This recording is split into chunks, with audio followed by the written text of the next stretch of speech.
Please quiet down. Good afternoon and welcome to today's New York City Council hearing for the Committee on Aging, joint with the Committee on Consumer and Worker Protection. At this time, we ask that you silence all electronic devices, and at no time is anyone to approach the dais. If you would like to sign up for in-person testimony or have any other questions throughout the hearing, please see one of the Sergeant-at-Arms. Chairs, we're ready to begin.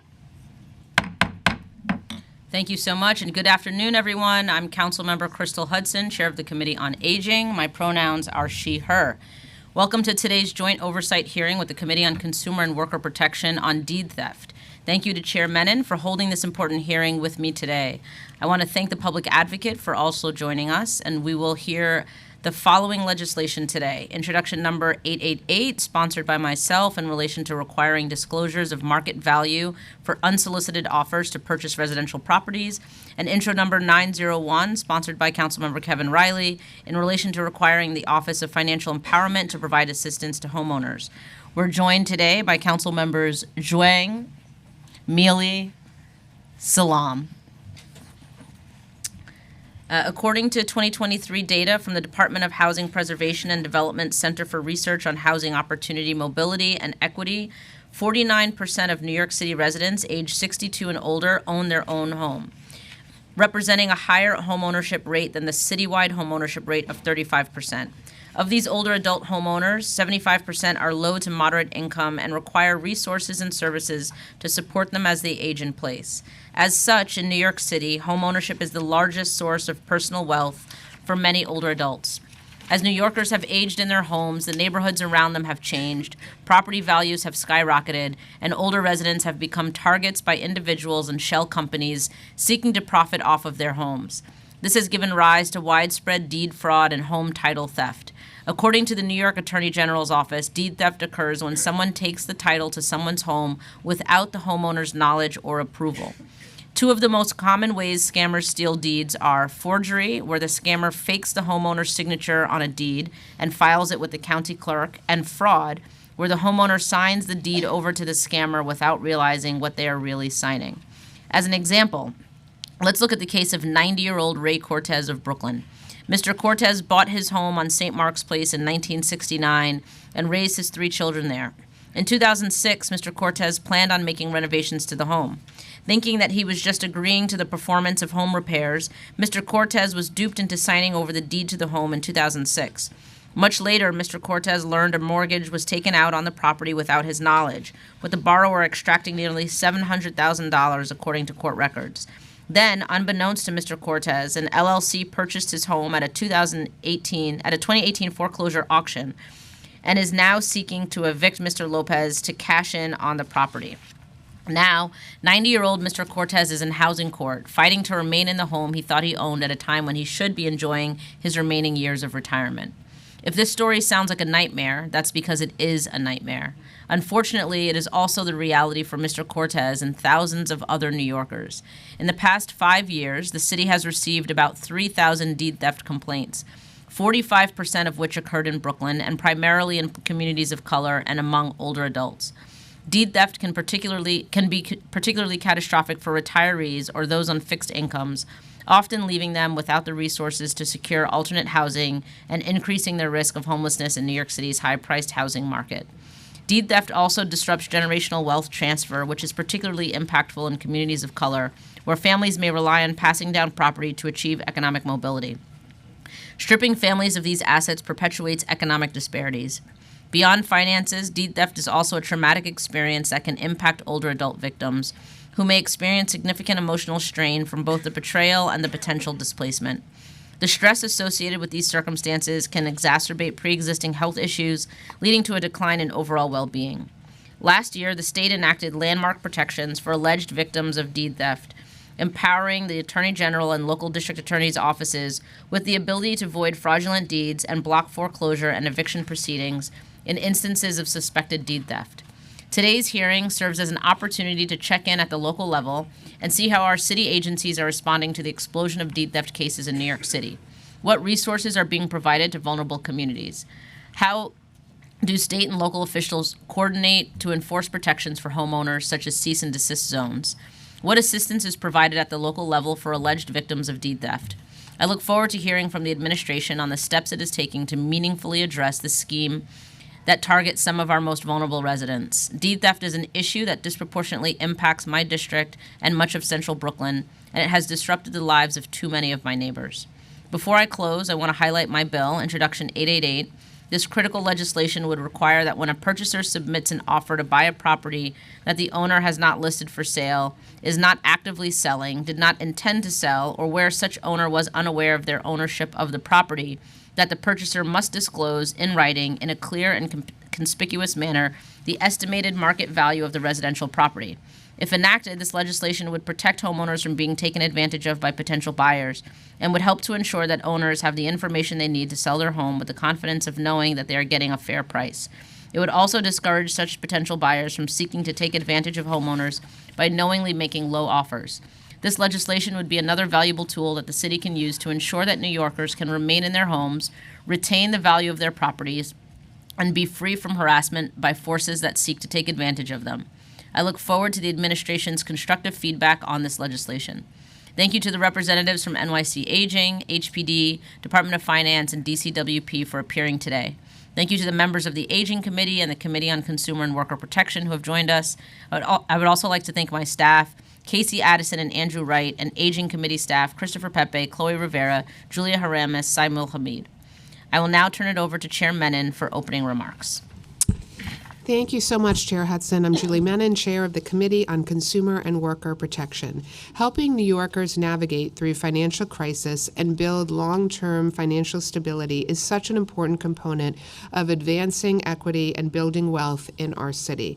The Department of Consumer and Worker Protection's Office of Financial Empowerment works to educate, to empower, and to protect individuals and families with low incomes. When I served as commissioner of that agency, we launched a public awareness campaign to inform New Yorkers about the free one-on-one professional financial counseling available to residents to take control of their debt and to plan for their future. For many New Yorkers, their home is quite frankly their greatest financial asset.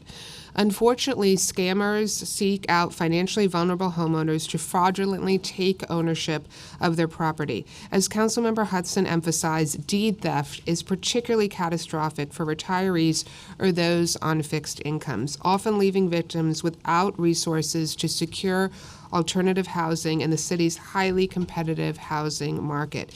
It's critical that homeowners are educated about how to protect their assets and how to identify deed theft scams. I look forward to hearing from the agencies before us today regarding the steps that they are taking to educate homeowners and prevent the tragedy of deed theft before it occurs, as well as how they're responding when New Yorkers come to them as victims of deed fraud.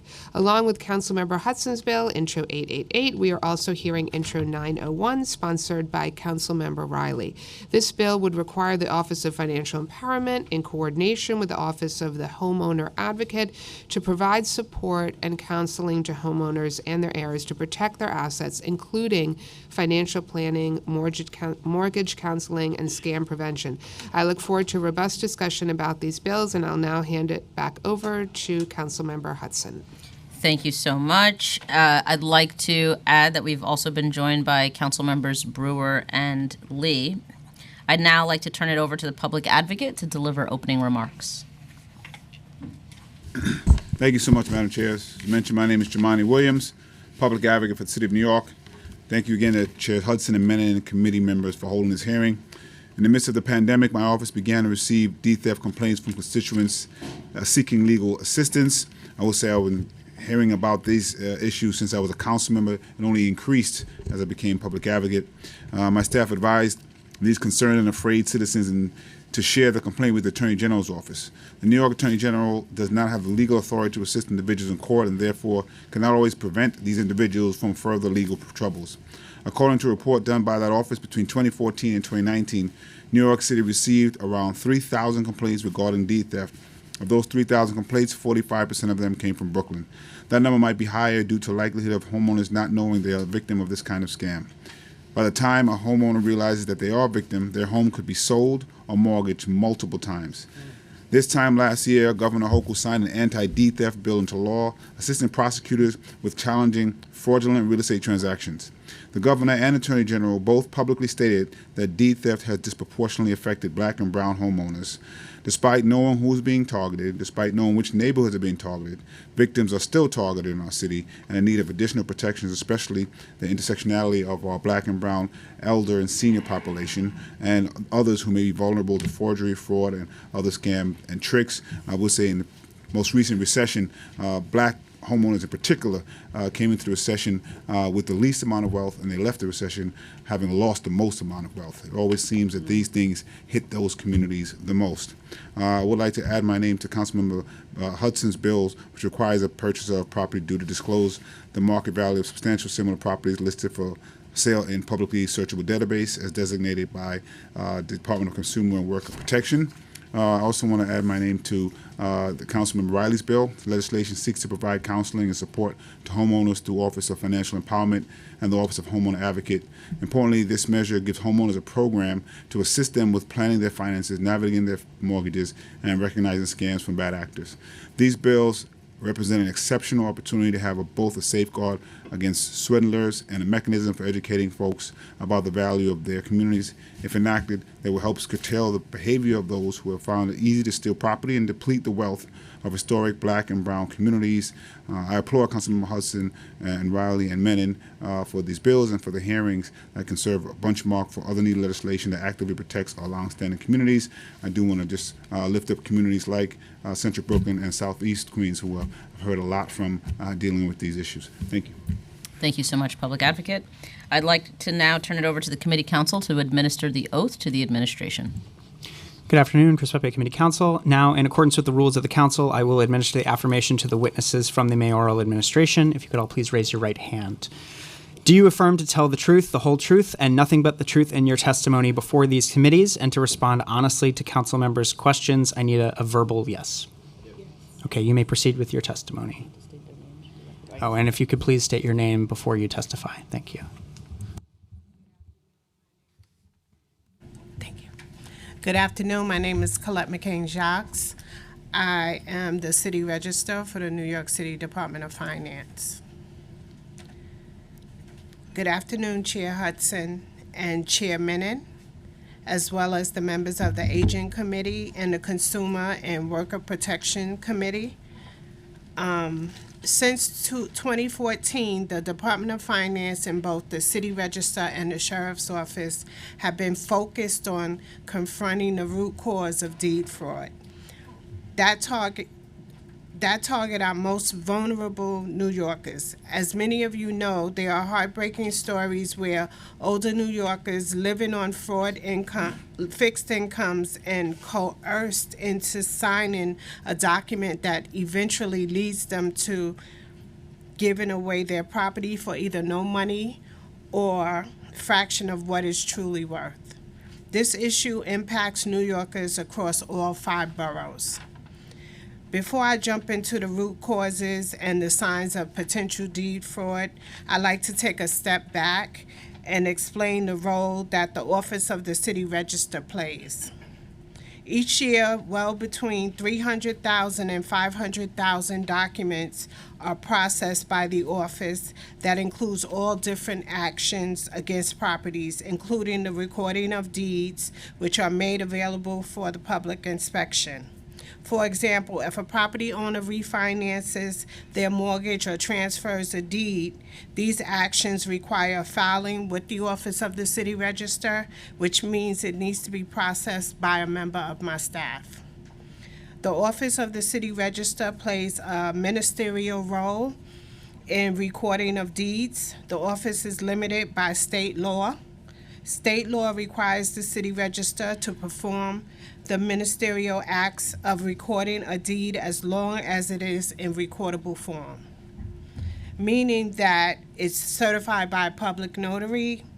It has seller's and buyer's signature under certain circumstances, and it includes all other required documents for recording. The City Register does not have discretion with respect to recording of deeds that meet these requirements.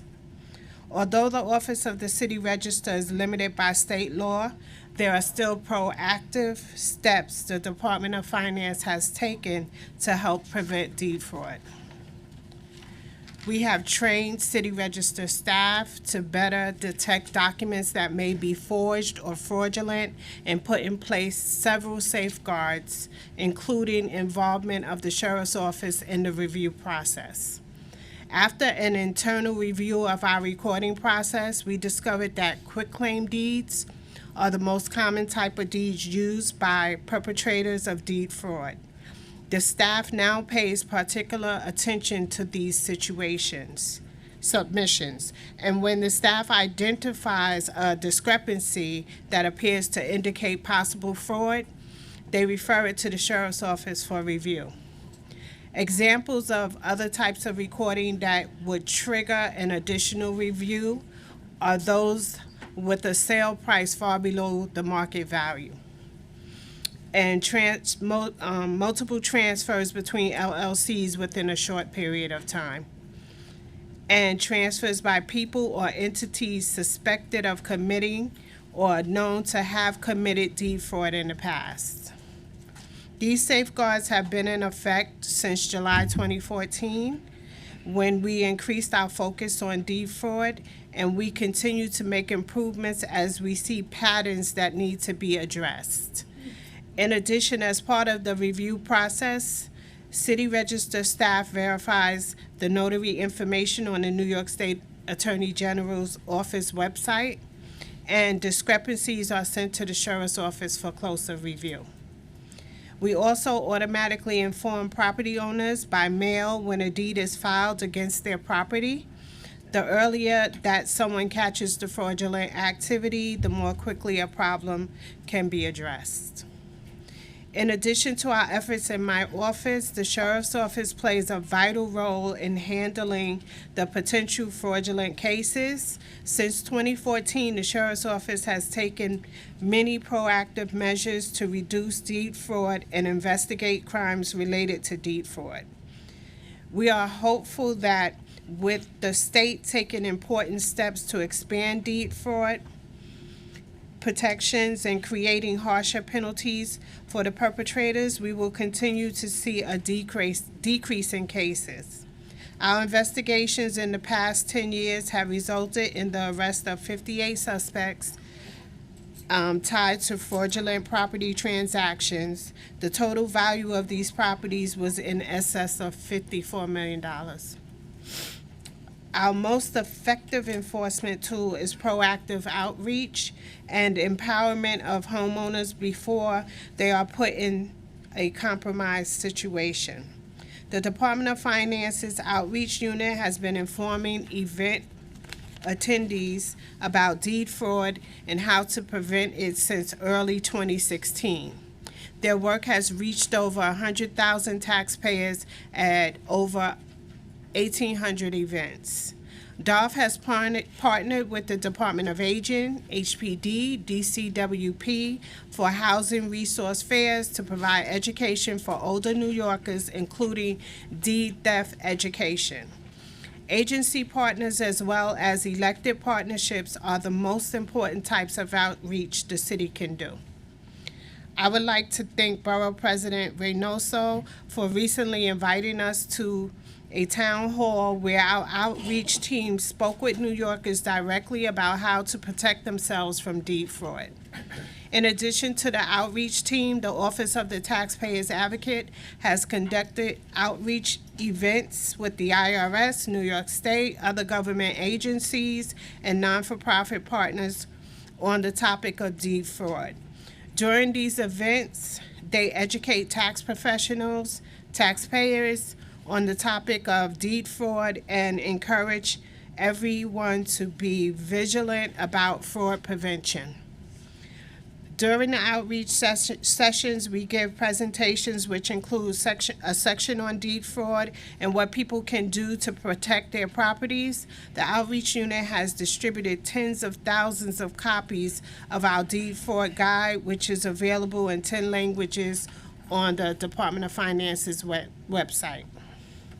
Over the past few years, the outreach unit has also conducted hundreds of train-the-trainer sessions at which they educate elected officials and community-based organizations on the topic of deed fraud.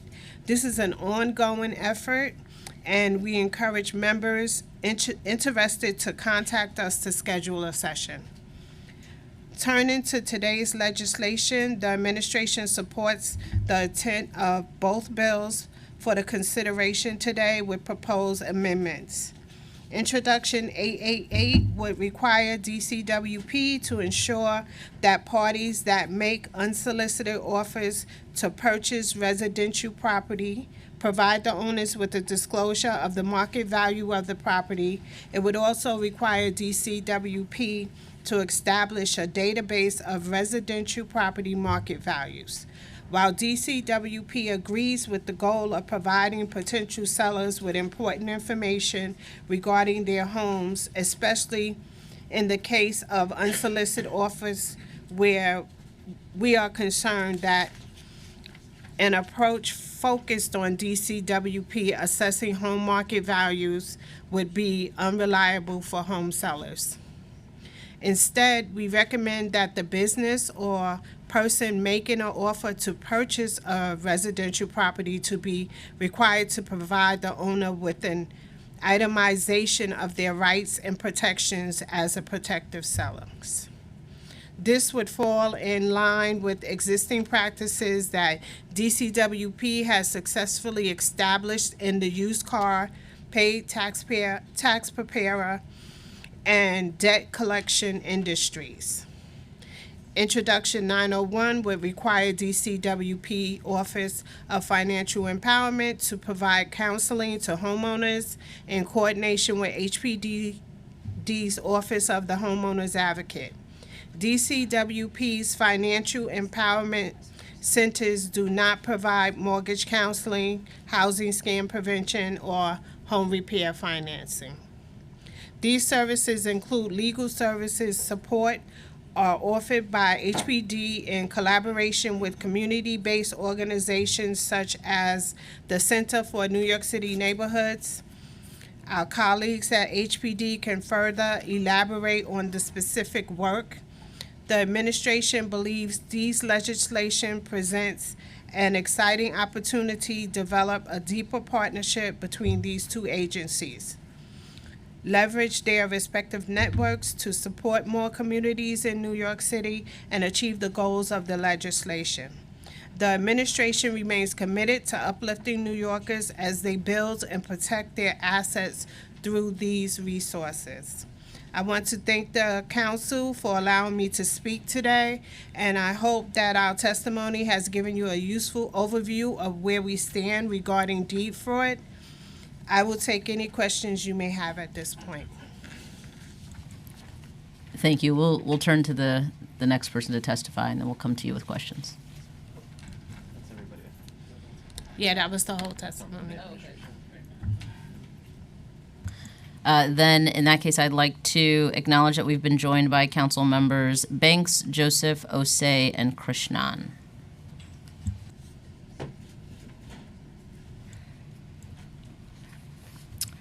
I do have a couple of questions from your testimony. Just bear with me 1 second here.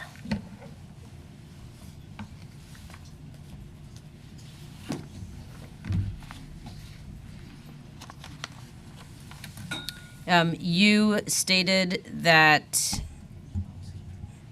some types of recordings that would trigger an additional review are those with a sale price far below market value. How do you define far below? Well, if a property is $1 million and somebody's selling it for $23,000, that's far below. But is there like a threshold? It's, 20% of the value, 50% of the value, or it's just a subjective determination of what might be far below? Well, okay, so I would say that if the home is $1 million and it's being sold for the $23,000, that's more or less like the assessed value opposed to the actual market value. Okay, so you use the assessed value to determine what might be considered far below. Well, we have the assessed value on our real property report, the 5217, and it requires you to put the assessed value, and usually that's the document that people sign when they are purchasing the home, and when they see that, they're seeing like pennies on the dollar, and Right. they might be buying. They might be giving the person 50,000, and they see the 23,000. They're fooled into thinking that they're getting more than what the property is worth because they're not educated that the market value is way higher.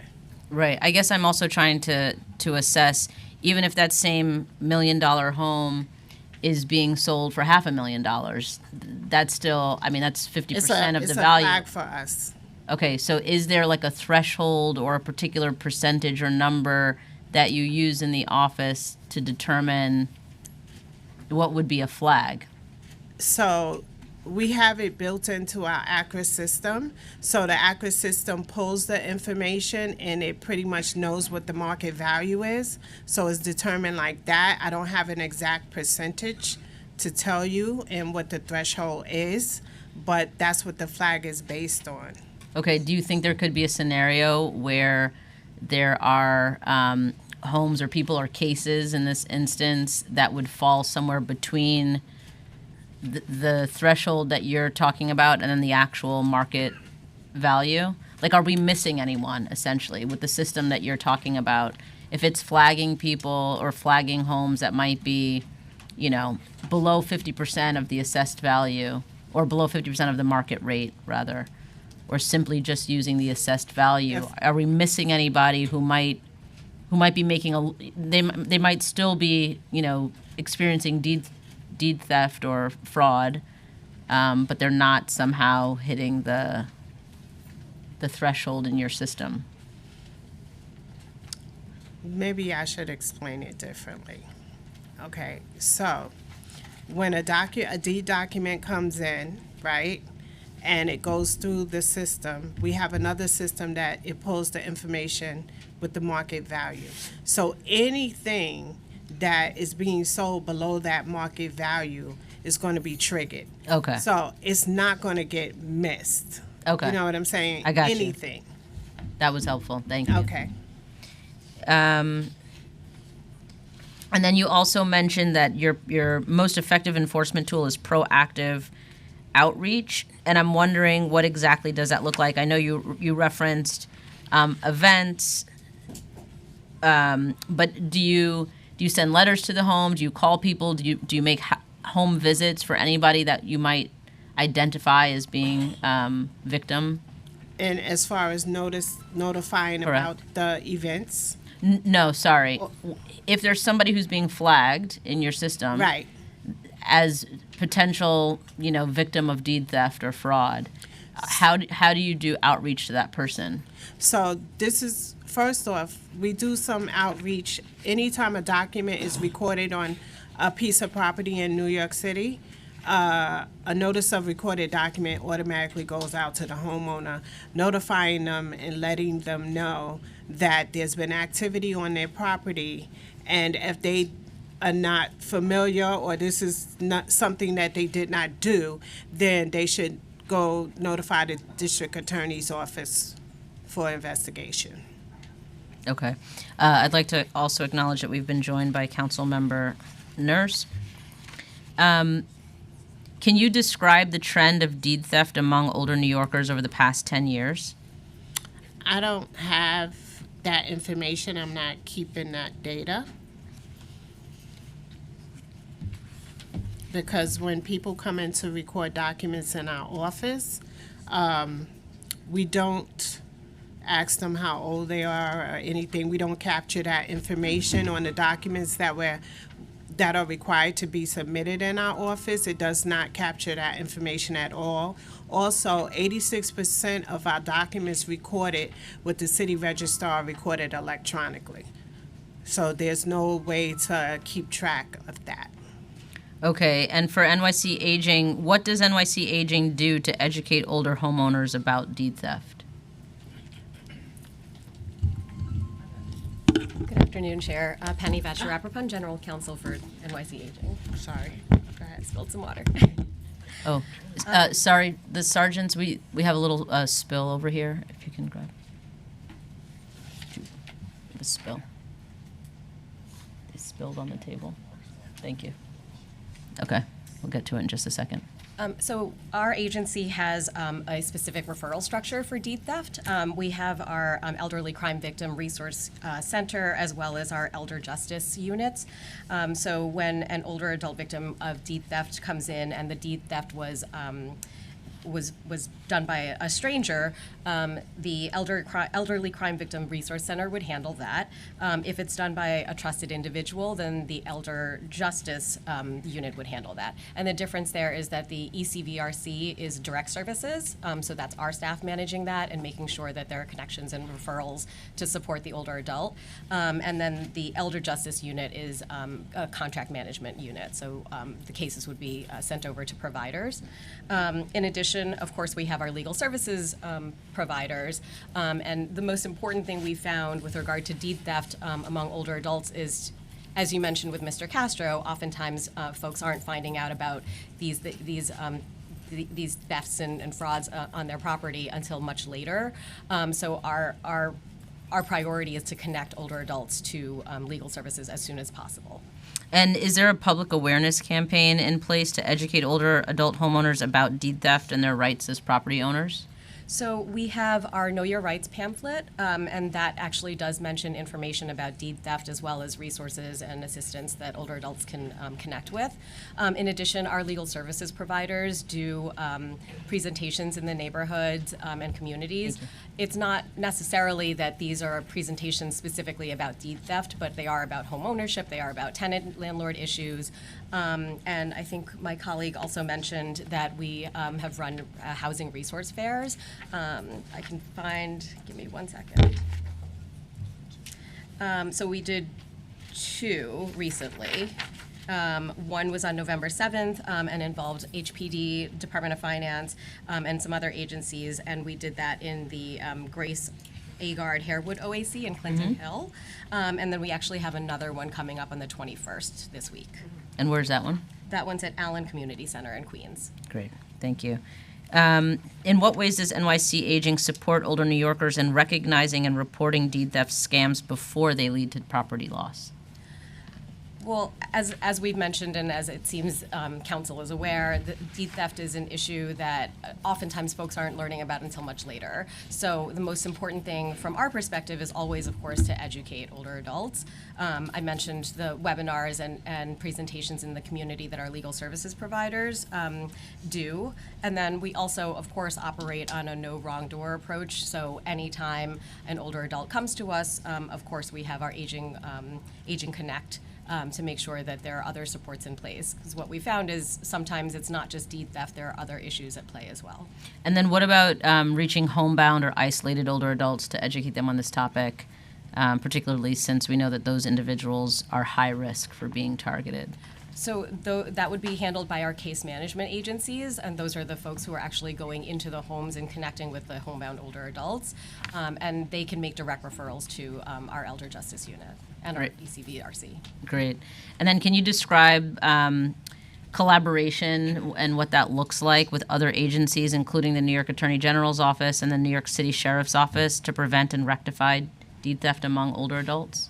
Our interactions with our sister agencies within the administration are very robust, and of course we do our Cabinet for Older New Yorkers, and we just had one on housing, in fact. So, you know, we are aware of these issues and making sure that everybody in the administration is on the same page. In terms of collaborations with the State Attorney General's Office and the Sheriff's Office, those would be referrals through our providers. Do you know if the Cabinet for Older New Yorkers has engaged on the topic of deed theft yet? I'm not sure if they've engaged on that specifically, but there is a housing subcommittee. So the housing issues are certainly a focus of the Cabinet. Do you think you could commit to addressing, you could talk to the Commissioner about making sure that we're addressing this issue within the Cabinet in the near future? We'll take it under advisement. Okay, thank you. I'll ask a few more questions, and I'll turn to my colleagues for their questions. Can older adults access pro bono or sliding scale legal services to help with deed theft cases? So our legal services providers, they help everybody. There's no means test in order to access services. And do you know or have any sense of the broader impact of deed theft on the mental and physical health of older adults who are targeted? I'm not sure I'd be able to opine on that, but as I mentioned, oftentimes older adults who come to us with these issues have other issues as well, which is why we make sure that all of our providers are aware of our suite of services. And in what ways can the council assist the city in preventing and rectifying deed theft among older New Yorkers? Are there specific protections or legislative efforts that NYC Aging is advocating for, including at the state and federal levels?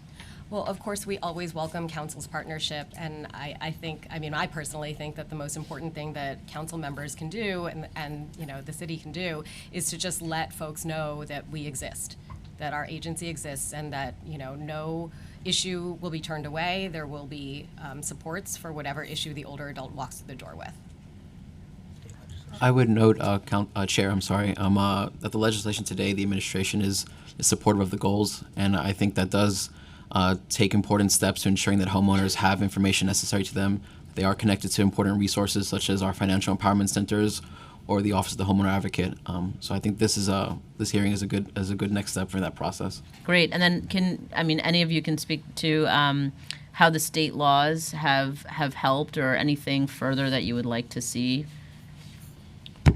So as far as the state laws are concerned, one of the laws that was recently changed, where the person that is committing a deed fraud, the sentence is more harsh, and they're holding them accountable.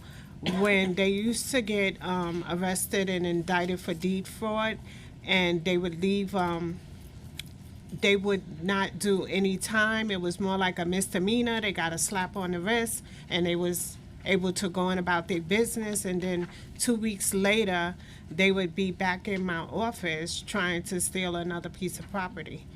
So the fact that the state laws have considered deed fraud as a felony, and people are getting more time for it, it's going to help a lot to discourage people from doing it. Thank you. And what are the safeguards around the registration of properties? So, along with a deed being recorded for less than the market value, we look at quitclaim deeds because they seem to be more common than anything else because it's a quick deed. We look at handwritten deeds. We have flags for, like, if it's a landmark or a building like the Empire State, we have flags for that. And we send those documents to the quality review unit so that they can do a deeper dive, and they'll be able to determine whether or not this is something that the sheriff's office needs to look into. So those flags help a lot, and it makes it easier for the staff to determine which documents could be possible fraud. And are there other agencies that are involved in the deed registration process? No. Okay.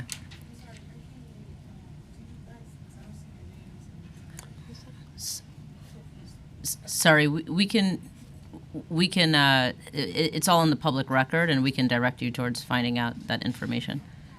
How can property owners ensure they can access a quality copy of their deed? Image quality is often subpar, a photocopy of a photocopy, for example. So if they wanted to get a copy, they can come into the office and they can order a certified copy, or they could actually go into Acris and pull up the deed and print it from their home as well. If they feel like, usually the subpar documents are usually old documents back in the 1900s, the 1600s, because they were on 1900s wasn't that long ago. Well, yeah, that's true, right? So, like the 1600s, sorry. So I should say the 16 and the 1700s because those are on LIBOR film. But if you come into the office, we have staff that helps you because we have a centralized research library you can go to, and they will help you get the best copy of your deed. Okay, great. Thank you. I'm going to turn it over to my colleagues before I continue with some more questions, starting with Chair Menon. Great, thank you so much. A couple questions for DOF. So you mentioned in response to a question that Chair Hudson asked that if you have suspicious deeds, you sometimes mail to that property owner. So this is what happens. If a deed is recorded on a piece of property, we automatically send out a notice to let you know that the deed was recorded on your property. Are you familiar with this? If not, do Right. you need to reach out to the district attorney's office? Sure, understood. I guess my concern is that one of the main causes of deed theft occurs in the mail. Oftentimes, the perpetrators of the deed theft are rifling through people's mail. So by mailing to them, then we're not fixing the problem and arguably are enabling the problem. So my question is, could you instead call those individuals? Because that would be a far safer means of communicating with them. So we record over 500,000 documents a year, and it is something that we could look at, but I'm not sure if that's gonna. So the thing is, with City Register, what we're doing is just extra steps, but technically we're not supposed to do that by law. Yeah, sure, yeah. So a couple things. One, a request to share the data with council members. We would very much appreciate that if you could share it first with the chairs and then we can disseminate it. But of the 500,000, how many are falling into the suspicious category where you think there could be an issue?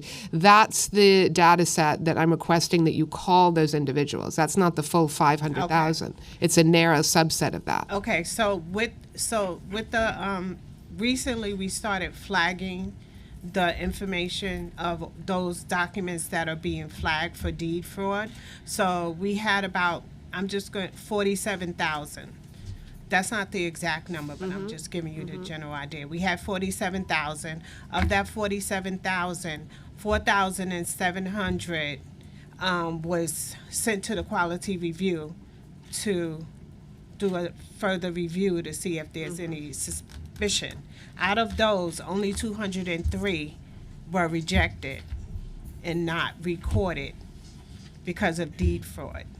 So that's less than like 1%. It's like 0.42. Yeah, that's exactly. So- So the point being, of the 203, I believe that you mentioned, why wouldn't the agency call those individuals? Because you want to alert them to the problem the minute it happens, right? So seems like a very narrow subset to call. Right. So that's something we can look into. Okay, great. Thank you. A couple other questions. The Register of Deeds, how can individuals check if their deed has been compromised? Is there an online way to be able to check that? And is the agency and all the agencies here notifying people that they should be routinely checking that to make sure their deed is not compromised? So yes, there is an online system that we use. It's the Automated City Register Information System.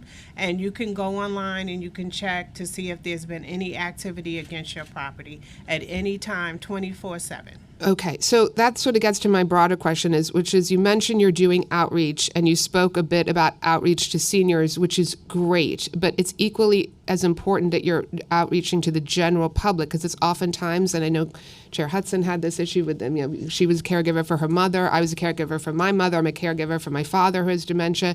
It's not enough to just reach out to the seniors. It's equally as important to reach out to the family members so that we can take the necessary steps to prevent. So the question is, have you presented to all the community boards, for example? Has every community board in the city received a presentation? And I think it's important that all the agencies are working collaboratively together. So OFE under DCWP, utilizing the centers to disseminate this information. Has there been presentations to all the community boards about deed theft?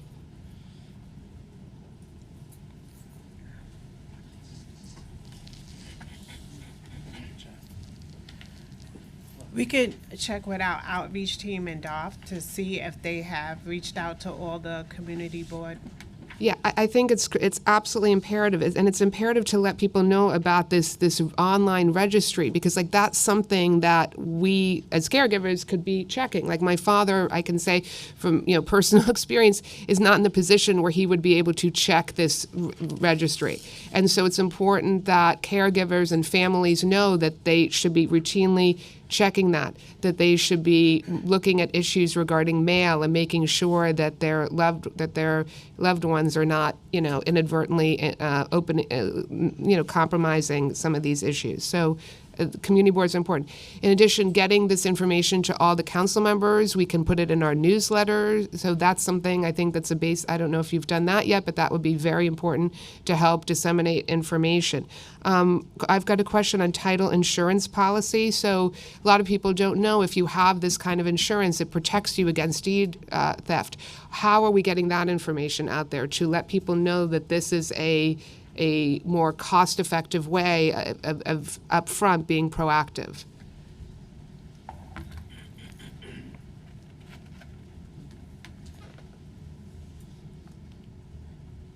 So that was more of a question to just say title insurance policy is really important that we get that information out to the general public writ large so that people understand that they should purchase that if they are able to do so. Okay. My next question is really more around DCWP. So how are all of you working together? You've got 3 agencies here. How are you all working together? How do we make sure that information is not being siloed and that we have a comprehensive plan to deal with deed theft? So it's really an open question. I'll take it first. So I think thinking about the resources that we offer at DCWP, to be explicit in our financial empowerment centers, they're really about creating or let's say bettering folks' financial health. And that comes from a very foundational level of ensuring folks know how to budget, know how to increase their savings, improve credit. Credit to me is, I don't want to say it's a mystery, but I know when I was younger it was certainly a mystery. I think these foundational aspects of financial health are kind of what we work on. And then what we're building now with our colleagues at HPD and DOF and Aging is ensuring that that when a client comes to our services, that we're identifying is our service the right situation for them. Should we be referring them to homeowner support? Should we be referring them to support for older adults? And I think that identifying how we complement each other, that we're reducing any gaps, and that ultimately a New Yorker never finds themselves without an answer, I think is how we're working to each other now. Thank you, Chair Menin and Chair Hudson. My name is Jenny Weil. I'm here to represent the New York City Department of Housing Preservation and Development. I serve as the homeowner advocate, was designated per local law 125 of 2023 by your colleague council member Brooks Powers. And we are very excited to launch our homeowner help desk, which I think achieves several of the goals that you have highlighted. So we realize that prevention when it comes to deed theft and generally supporting, stabilizing homeowners, prevention and education is really key. So this program is a program that is a partnership with the Center for New York City Neighborhoods and local community-based organizations across the city. We're expanding this program based on a pilot that we did a couple of years ago that was very successful, actually in partnership with the Attorney General's office. And it has 3 core components. One is a public awareness campaign. As you mentioned, there's really a lack of information among homeowners about the resources available to them. And so we're going to do a public awareness campaign using a range of tools, radio ads, newspaper ads in multiple language, bus ads, 311 hold messages, everything you can think of to make sure that homeowners are aware of these resources, including the service by the Department of Finance to be notified of when a document is registered. And then the other key component is to make sure that we do outreach, in-person outreach at senior centers, libraries, community spaces, to reach homeowners where they are, and again, to let them know of these resources. And then through the Homeowner Help Desk, which I should note is an investment of $9.2 million over 3 years, we also fund one-on-one assistance through housing counselors, HUD-certified housing counselors, and attorneys, legal services providers throughout the city that can work one-on-one with homeowners that are experiencing these issues, including deed theft.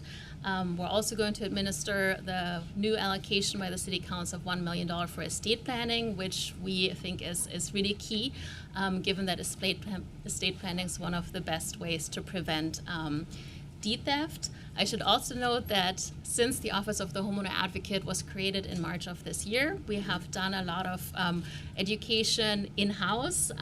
We are actually doing several classes for homeowners. One is broadly about owning a home in New York City. We have one about lead-based paint, DOB rules and regulations, solar power, but we're also offering a new class specifically on deed theft starting this week in collaboration with Brooklyn Legal Services.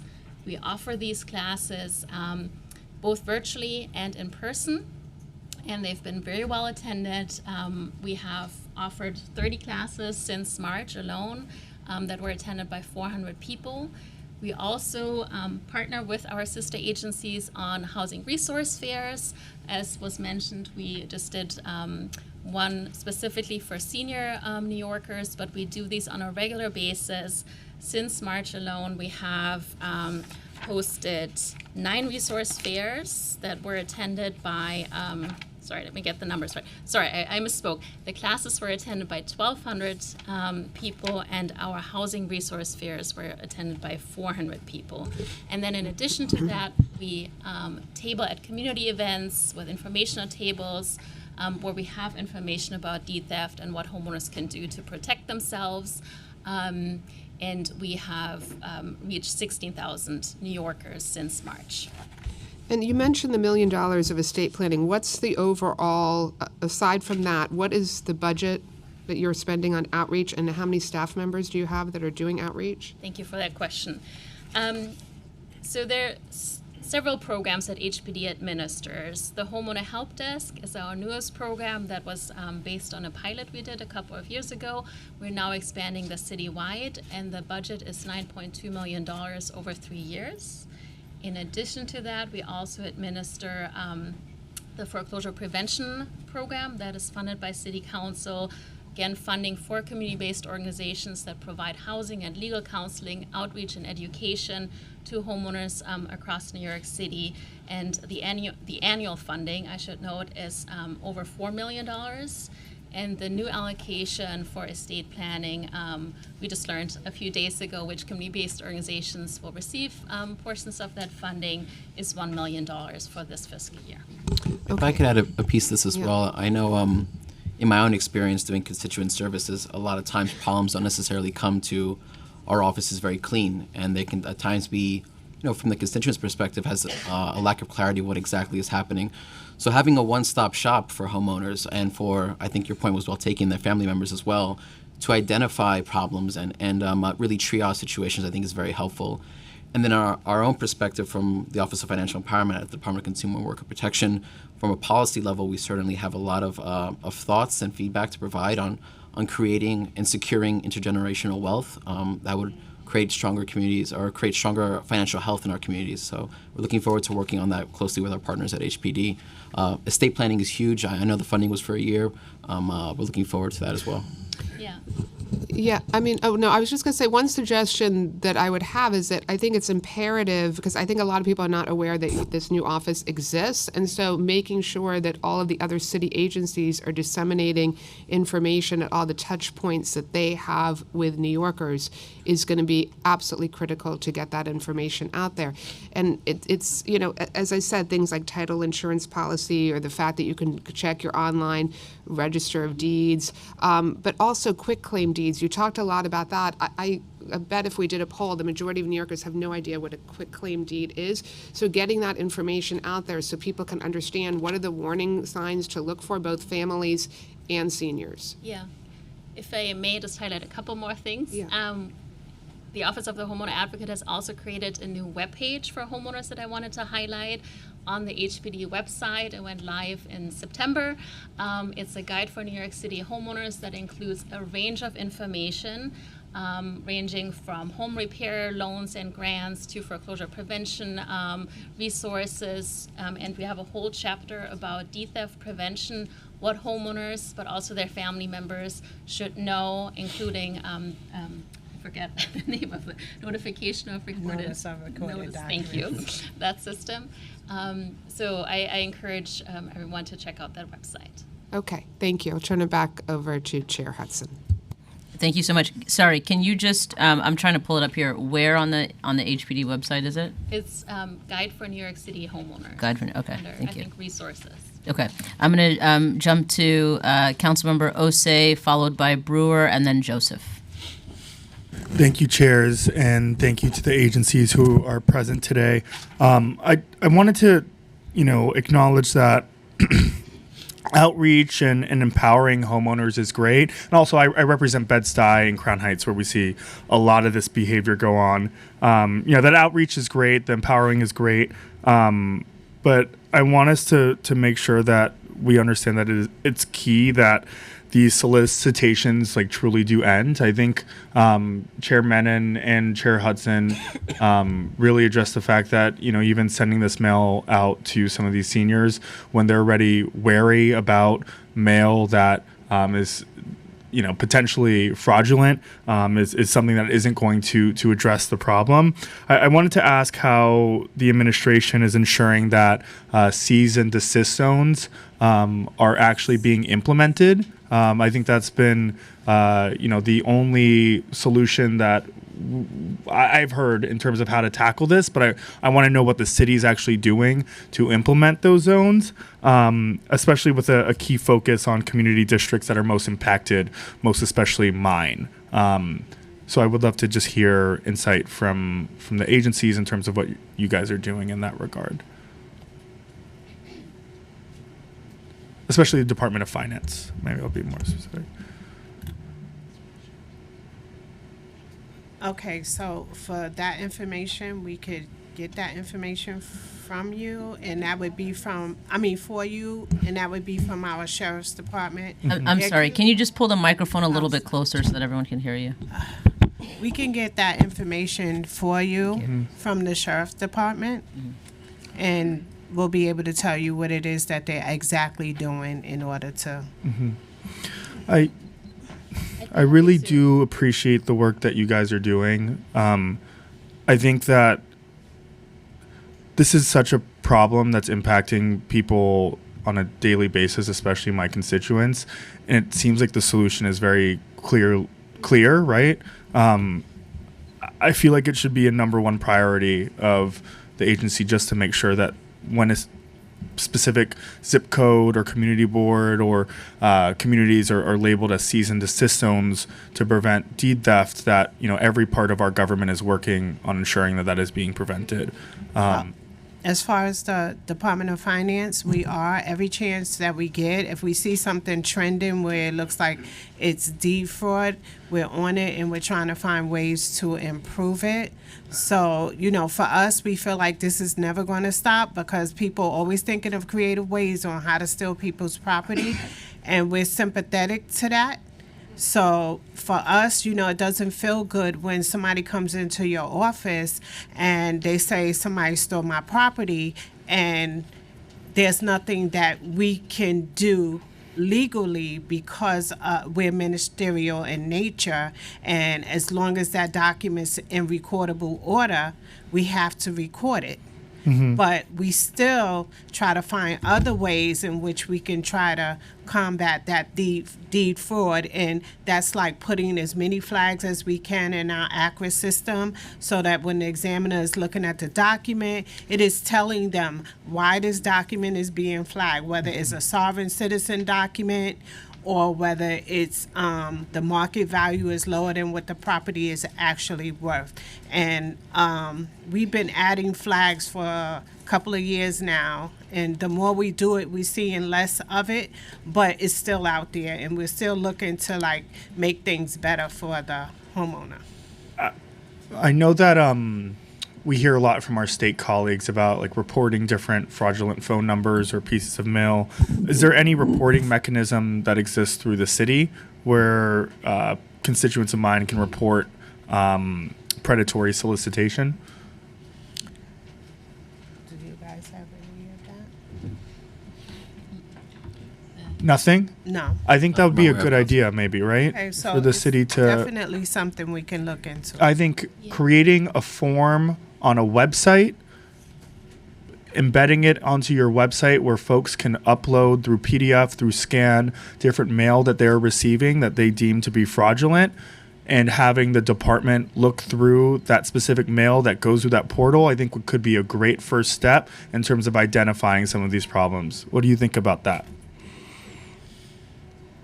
Yeah, we can look into it. I know the look into it is like I'm just saying respectfully, like I'm sorry, chairs. Like people were doing this to my grandmother like when she had a stroke, like back to back. Like the look into it is like it's not working, and this has been happening for some time. Like some definitive, like it should not be hard for a city agency to reach out to your IT department, create a portal where you're accepting input data from people that are receiving this mail, and look through it on what's fraudulent and what's why can't we commit to doing that?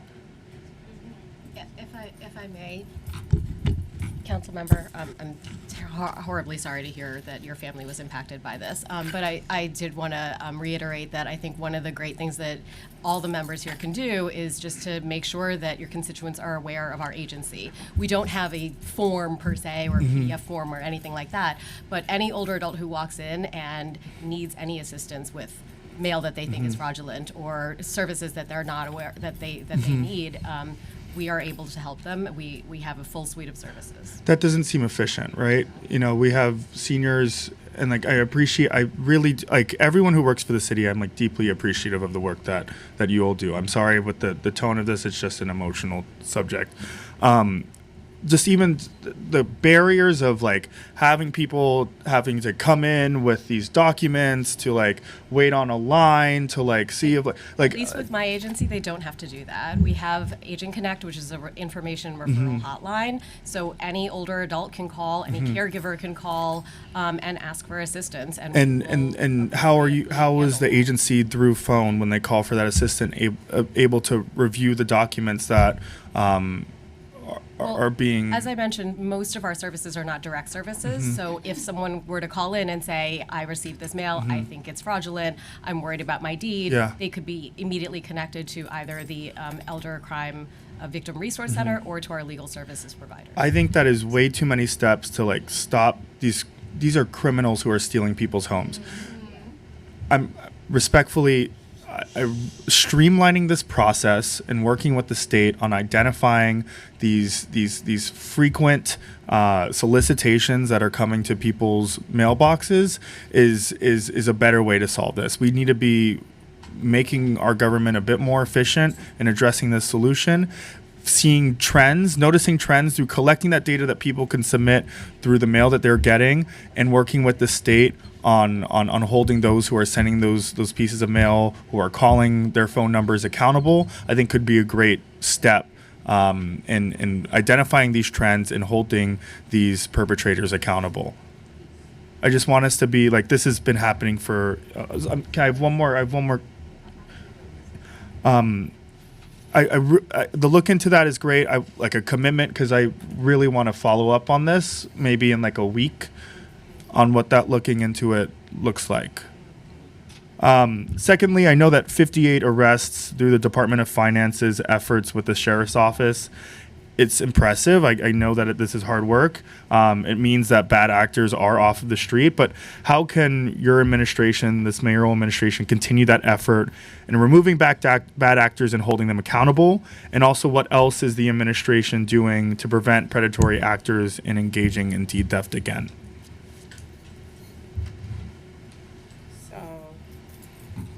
And also, this is not, I'm not trying to be rude or shady or any of that. I'm just not taking it Okay. as that. So Good. Okay. I'm not taking it personal.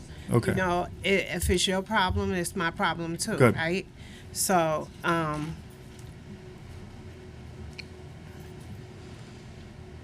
So new state law can be changed.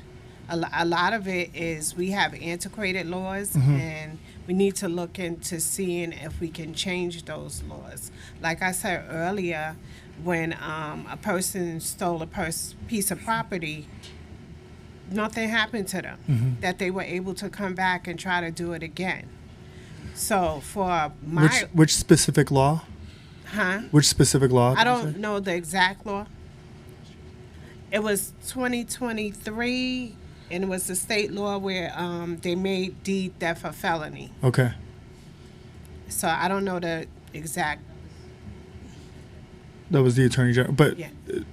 is that the law that's holding? Is it actively holding these individuals accountable? Okay. Yes, definitely holding them. So that's one step Sure. closer to where we want to Right. be, right? So if we actually, start doing that, I could see because what I want you guys to understand when it comes to the city register, our hands are tied. Okay. You know what I'm saying? Because we have to follow state law. And they're telling us if everything that's required for a specific document is correct, then we have to take it. And sometimes we've rejected, and the person will keep coming back. And then because they know the law and they know that we have to accept that document because it's in recordable order, they will go to our legal in New York City legal, and they'll do an Article 78 to sue us, and we have to put that document on. Sure. I think it's also important. I just want to make sure that we're elevating too that there are different levels in which actors are course. engaging Yep. in taking advantage of New Yorkers and homeowners. So there is deed theft and forgery, which is one piece, and then there are these predatory situations, people approaching homeowners and coming at and purposely lowballing them, for example, on an offer. Right. And then there are perhaps more reputable businesses Right. out there. So there's very different levels of how we can attack each Yeah. one of those issues. And for example, in the case of Introduction 888, I think I did the right number, but in that case, that introduction, ensuring that a homeowner has access to a clear disclosure, itemization Right. of their rights, and access to all the valuable resources my colleagues have mentioned too. Of course. Thank you so much. Listen, I was just reminded, this is prior to, I don't remember if you remember, but the Department of Sanitation used to have like a drop-down window where you could upload different things to it and identifying like large items to get picked up. Talk to their IT department, have the Department of Finance do the same thing. You could submit a different PDF, have your lawyers, whoever does enforcement in this regard, to review those documents, notice trends, any specific shell company that can be traced back to doing some of these illicit behavior and report it to the state so that there can be, or the Attorney General, so that there could be some enforcement. I think just streamlining this process, people know about this problem, they bring it to our office every single day, giving them an opportunity to report it consistently, and then having you work with the state on holding those individuals accountable, I think would be a great step in holding some of these bad actors accountable. I just want to second what Councilmember Osei said about streamlining it, and so I'm going to make a request that within 2 weeks, these 4 agencies get back to us with a detailed plan about how they could implement that. Because when we have 4 different agencies that are addressing this issue, again, it's very confusing for New Yorkers as to who they're supposed to contact, what they're supposed to do. So I think it's an excellent idea. And so to be clear, I want a letter to both chairs within 2 weeks that detail how you could implement a plan like this to streamline it. And I think it fits in very well with what the city's doing with the My City portal, where they're already doing all sorts of streamlining. Like last year, the council passed a bill of mind to do a one-stop shop where all permitting for small businesses up there. You can do the same thing here with a drop-down menu. Documents can be uploaded, and it would, again, allow New Yorkers to have a very easy one-stop shop portal to address this issue. Agreed. I think this is also a good project for the cabinet, for all the agencies when they come together to address this. And just to sort of piggyback or reiterate what Councilmember Osei was saying, this is, we're all here because we're passionate about this. This topic, this hearing topic didn't just come out of thin air. As Chair Menon mentioned, I cared for my mother who had Alzheimer's disease. I remember the day after my mother died, I got phone calls and text messages from people asking if I wanted to sell the house. This is stuff that I'm still getting solicitations for. people who are not even checking the death records to know already that my mother has passed. We were getting letters, and for somebody who, like my mother, had Alzheimer's disease, if I wasn't in the house with her, to know that letters were being sent to her that were literally predatory letters encouraging her to sell, not even asking her if she wanted to sell, but encouraging her to sell, giving her a phone number to call to sell. And I worry about people who don't have somebody else in the household with them to help protect them or prevent them from falling victim to these types of frauds and scams. So I think what you're hearing, and I know, and we appreciate that you're not taking offense to it, but what you're hearing is just our passion for trying to help our family members, our constituents, our neighbors, and all New Yorkers to try to figure out how do we actually prevent this from happening. I recognize that you are a ministerial agency, and so you're limited in some of what you can do, but tell us what you think other city agencies should or could be doing to help prevent this. Tell us what the state could be doing more so that we can help advocate on everyone's behalf to make these laws stronger, and then also to help prevent people from falling into it. Because as we've all seen, once somebody falls victim or prey to these types of frauds and scams, it's already essentially too late. Yep. And then we have to spend all of our resources and as government to help our constituents in trying to get back what is theirs. And so, we're just trying to figure out how can we help prevent a lot of this happening, as opposed to, on the back end, exactly, how can we be proactive as opposed to reactive? And we want you to help us in trying to figure out exactly. And I think you are best equipped to do that because you see it all the time. And I do want to just ask one question based off of your answer. You mentioned, when people come to your office and they say, that they've experienced this, what is the process? Can you walk us through? Who do you connect them to? Who do you refer them to? What do you tell them? Are there resources that you can provide to them? So if someone comes in and they said this has happened, their property has been stolen, the document is already recorded. So what we do is we refer them to the district attorney's office, and then they will look into and investigate to see if they actually have a case, because sometimes it's family members against family members. Right. So they will look into it, and if they have a case, then what happens is we have to testify in court that somebody did in fact record this document against the property, and then the person gets indicted and it goes to trial, and that's how they eventually get arrested. Okay, thank you. And thank you, Councilmember Osei. I'm going to move on to Councilmember Brewer, followed by Joseph, and then Salam. Thank you very much. I get one of those letters every day, and it always comes in a plain envelope. There's no name, because you don't know what it is. So you open it up, and then it's another one of these shady characters wanting to buy your house. I rip it up. But they're scary because they sound like they're legitimate. So my question is, maybe I should know this. I don't know who they're from. They sign them. I'm from, and there's no real name on them often. So my question is, are these licensed? Who are they? I mean, who are the predators? So are they law firms? Are they licensed by anybody? Who are they? I mean, I should know, but I don't. Right. I mean, because when you have a license, and Consumer Affairs can pull your license. Yeah. But if you don't have a license, I mean, are they law firms or?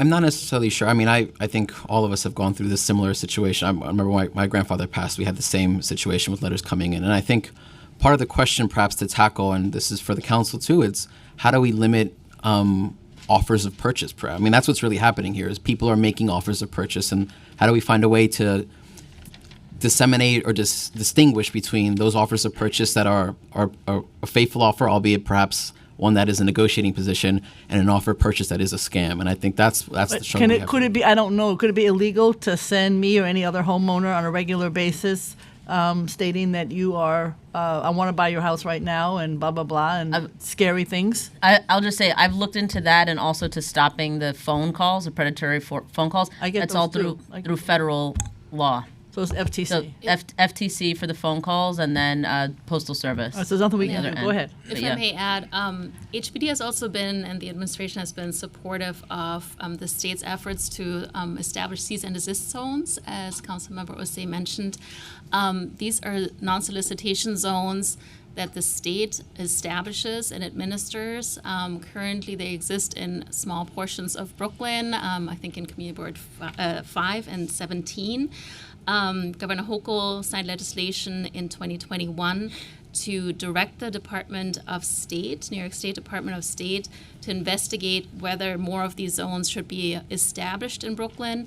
And HPD made a concerted effort to inform homeowners to submit testimony, submit evidence of these aggressive, unwanted solicitations that you are describing. And to testify at this hearing, and as a result of that, a portion of Community Board 17 in Brooklyn was designated as a cease and desist zone. I think the whole city should be a cease and desist zone. This is the state's All right, but- decision.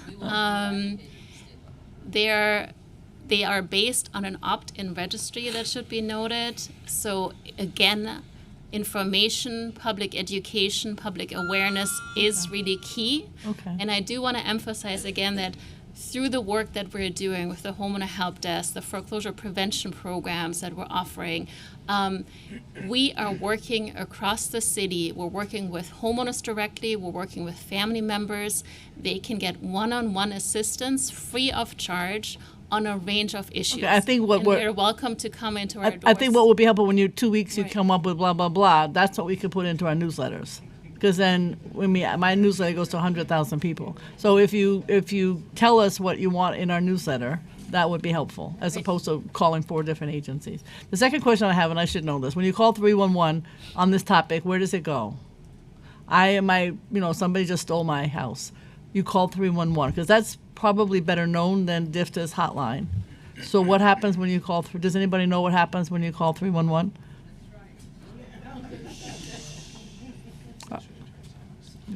They're telling them to go to the district attorney's office. That's what 311 says. Okay, that's not fair. I just wanted to know what is the concept. And then finally, mortgage companies, not my favorite, but how do they play a role in this, if at all? In other words, how many of your thefts are mortgaged, how many have paid off their mortgage, or does that not make a difference? And these reverse mortgage people also lovely characters. So how does a mortgage company, if at all, play a role? And I don't know, maybe most of them have paid off their mortgage or they haven't. How does that play a role, if at all? I had a horrible mortgage company. I could note that through the Homeowner Help Desk, the Center for New York City Neighborhoods and its local partner organizations provide counseling specifically also for homeowners that are seeking a reverse mortgage. And we know that that's oftentimes seniors who have a Want limited equity. income, right, and want to tap into their equity, or have unforeseen housing expenses such as repairs. And they walk them through that decision step by step, and the pros and cons, and what this might mean for their heirs if they do take out a reverse mortgage, and also what alternatives may be available. And the center actually has a subsidiary, it's called Sustainable Neighborhoods, that operates a charitable lending program. It was actually initially designed for seniors with reverse mortgages that defaulted on their mortgages, but now they assist seniors and homeowners with living with disabilities. I know it's a great group. My question would be for finance or for others, how many, if you know, of this predatory situation, how many have mortgage? Because those mortgage companies should be paying some attention, or maybe not. I don't know. I'm asking. Right. So that number I don't have offhand. Is that part of the discussion at all when they fill out a form? Do I have a mortgage? Do you not have a mortgage? No, it's not. Should it be? Because then you could contact the mortgage company and say, what's going on here? They might know. I don't know. Right. That's so it's not part of the form. It's not part of Would it. it be your recommendation When that you're it? doing a mortgage, you just have to have, you have to pay mortgage tax. There's no questionnaire asking you any questions about, Whether you have a mortgage or whether not. you have a mortgage or not.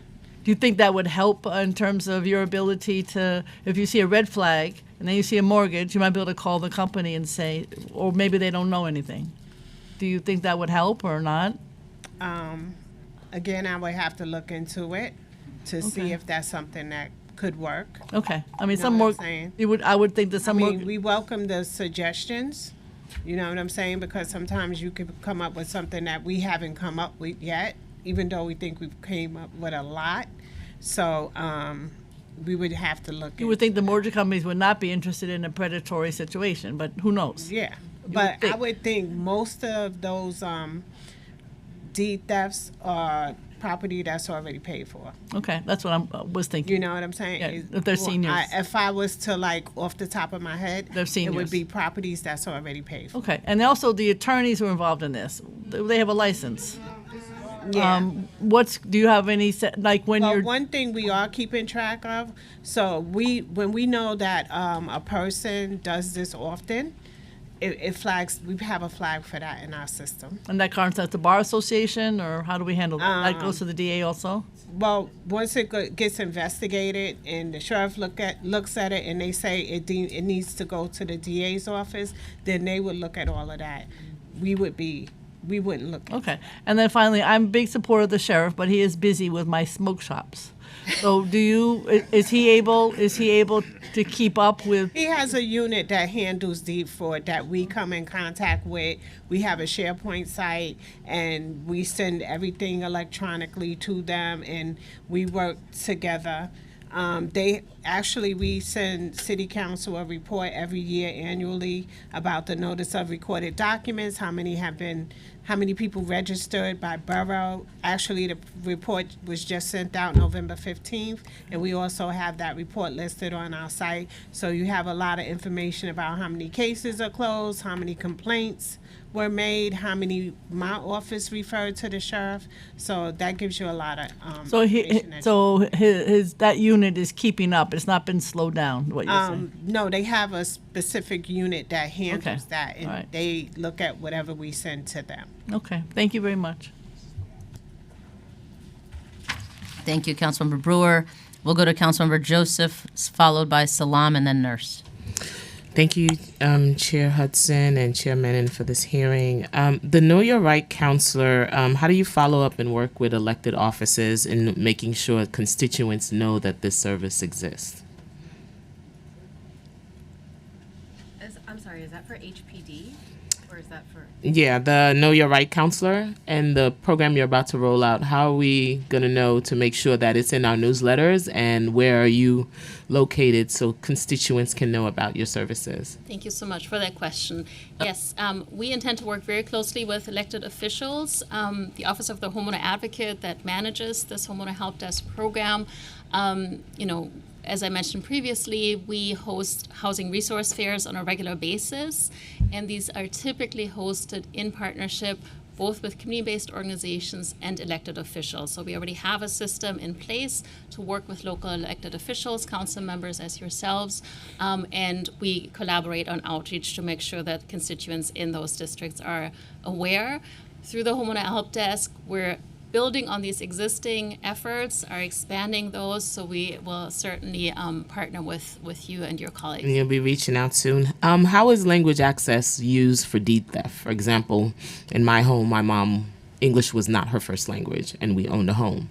How does language access play a role in that? How do you support? To education and outreach around the issues. So we have this key resource, the Homeowner Handbook, for instance, that is a comprehensive guide for homeowners, and as I mentioned, now also lives on our website. That is already available in 4 languages, and we intend to translate it and make it available in several additional languages now through this expanded program. We also partner with the local community-based organizations that provide services in a range of languages. And on our webpage, we have a map where homeowners can identify community-based organization, legal services provider closest to their home, and can also look up what But let's say I don't languages- have access. I'm an older New Yorker. I don't have access to the technology, and we know how the technology divide impacts older New Yorkers, and I don't have access to that. How can I get that resource elsewhere? Certainly. Thank you for that question.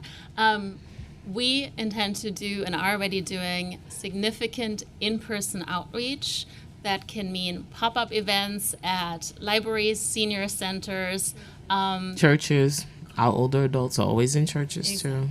and we distribute information in various languages, work with the local partners that have staff that are able to speak the languages of the communities that you and your colleagues represent. Through deed theft, right? By the time someone realizes that, what's the process? How long does it take for that person to fight that case and get that property back? It could take over a year. It really can. And what? Because it has to go through the court system.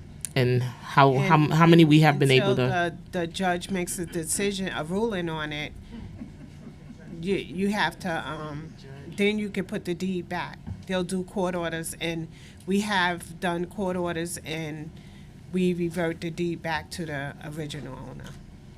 And what was the long cases, and how many have that happened, and how long was the longest case that you? I don't have that number offhand. And you'll make sure you'll get that back to the council. Yeah. Thank you, chairs. Thank you, council member. We'll go to Councilmember Salam, followed by Nurse. Thank you, chairs. And good afternoon. I'm sitting here and I'm overwhelmed, to say the least. I'm about maybe 11 months and a few days into my first term as a first-time public servant. And my shock is that I'm realizing that the same thing that I was hearing while I was campaigning, the number one thing was deed theft. And I couldn't believe it. I was like, deed theft? People are stealing people's deeds? That was the number one thing. I would go into a bodega, or I would go into a grocery store, or somebody would stop me as I'm, in a restaurant. And they would say, we need to talk to you about deed theft. I think that the noble thing to do in the spirit of righteous collaboration is to make sure that we provide the easiest way for the most vulnerable, not only of our loved ones, but constituents, to have the type of world-class service that will allow for us as council members to partner with you all. Because I've heard in the audience folks say, well, what about churches and community centers and so forth and so on? We know that the challenge is to bridge the technology divide. And as Councilman Osei has said, in terms of a forum, I think that that'll be so great because we have a lot of people that will work with us that we can then maybe not deputize is the right word, but put them to work to go into these centers and places of worship to help our seniors to actually fill out these documents. That being said, I do have two questions. One is that it's my understanding that proper market value can be determined through an appraisal that requires close inspection done by a bank. In the case of a buyer making an unsolicited offer, what methods can be employed to determine and disclose that market value in unsolicited offers to purchase residential properties? What's the methods that are there? And then how can collaboration with other agencies and organizations be facilitated to effectively deliver support and counsel services to homeowners? Thank you, Councilmember. I can take the first question because I think it relates directly with the Instruction 888 about providing potential sellers a value of their home. And I think from the perspective of DCWP, we do have concerns about being charged with making that type of value determination. I think I was trying to search for the word before, and appraisal is the right word that I remembered. And those themselves, my understanding, can be complicated and not always, a homeowner cannot always perhaps agree with the appraisal of a company too. So for that reason, I think our proposal for Instruction 888 is rather to focus solely on the value of a home, perhaps, because it seems that perhaps DOF does have some information about value of the homes, that we could add additional protections into a disclosure that has to go to a potential seller. And I think that holistic approach, finding a reliable source of value that admittedly DCWP does not have, but also additional protections that exist in the city would be a good approach for that bill. I can speak to the second question. Thank you for that, Council Member. We very much welcome collaboration when it comes to the goal of reaching homeowners that are struggling.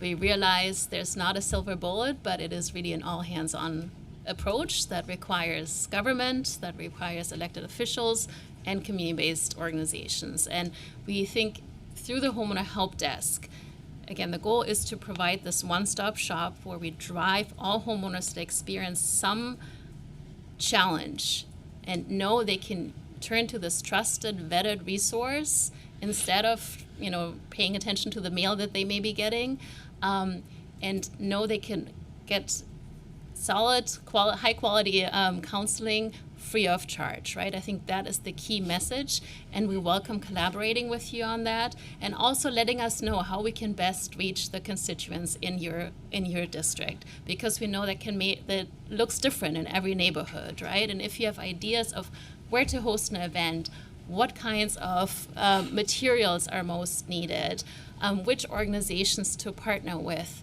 we would very much welcome to know that and to partner with you on that and to tap into the newsletters that you mentioned. We will certainly follow up with you and share information that we would like you to distribute on behalf of this program. So thank you for that question. Well, definitely, thank you for that. And just as a last thing from me, I've often said that those who have been closest to the pain should have a seat at the table. And I think that not for the fact that we have audience members who are very much close to the pain, but in fact we have council members who have actually dealt with this very issue. A lot of the suggestions that are being made really have to be taken into great consideration and implemented immediately so that we can find the best solution forward. One of the worst things that we experience is that there seems to be so many layers that confuse and discourage, and we just need to make it so simple and streamlined, and maybe that's with the whole of the system issues to make it better. So one of the things that the Department of Finance is working on now is we're working with the state. So when you go to a closing and you have to fill out all those forms, one of the forms is a RP 5217 form, which is a real property report, and it's filled out for the state. So one of the things we asked the state is to put market value on that RP 527 New York City form, so that when people are going to sign that form, because you have to sign the form, they will see what the market value actually is.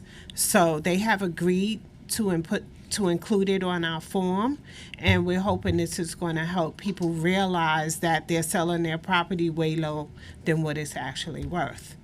And we'll be happy to let you know when this is completed. They're working on the form now, so we'll give you some updates on that. You're saying that hasn't been done yet? It hasn't been done yet. The state just agreed to do it for us. So now they're working on designing that form. And once it's completed, we'll let you know what the outcome is. Great. Thank you. Thank you, Councilmember. Councilmember Nurse?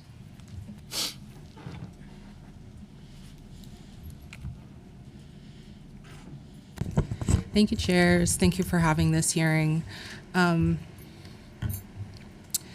wanted to ask, and I don't know if it was asked already, but you do send people that are flagged for maybe potential deed fraud activity to the sheriff's office or whoever you send it to. Do you keep track of how many kind of frequent flyers you have on that list? Yes, well, we keep track of how many we refer to the sheriff's office. Okay. And the sheriff also keeps track of everybody that walks into their office and complain about deed fraud. And it's in our notice of recorded document annual report that we send to City Council by November 15th of each year. Okay, and just how many frequent flyers do you have on that list? So for 2023, 2024, we had 46 referrals that was sent to the sheriff's office, and the sheriff had 80 complaints. And these were people who've been referred more than once? I don't have that information. Yeah, I was just trying to understand like how many chronic, how many people are repeatedly engaged in this activity that you're flagging. I think that would be, I'm sorry if that was asked already, but it would be helpful to know. No, I have to go back and get those numbers for you if they Yeah. were repeat offenders. Yeah, I think that would be helpful to know, and it'd be nice to see their faces. Like maybe we should put their faces on some material, Yeah. so that they come to the door the way we do with everybody else who's doing crime. So one of the things with the red flag, we do flag people that continue to do this so that we know when a document comes through and it has their name on it, we do not accept it. Okay. But can I just follow up there? Because who else are you notifying? You make it a red flag for you and your agency, We but send who it else? to the sheriff's office, they do an investigation, and if they deem it as being deed fraud, then they would refer it to the DA's office. It'd be nice to have that information for the districts, just Yeah, so that community we can, boards. be aware, especially particularly where there's zip codes where this is a very high volume of activity. I know that. I guess I don't have any other question other than one, that would be really helpful to get that data distributed more with the elected officials in the city. But I have a community board that has had the first cease and desist. I think Brooklyn CB5 had it, and it exists on paper, but without money backing an outreach campaign, an ongoing outreach campaign, it's effectively useless. No one knows about it. Very few people do it.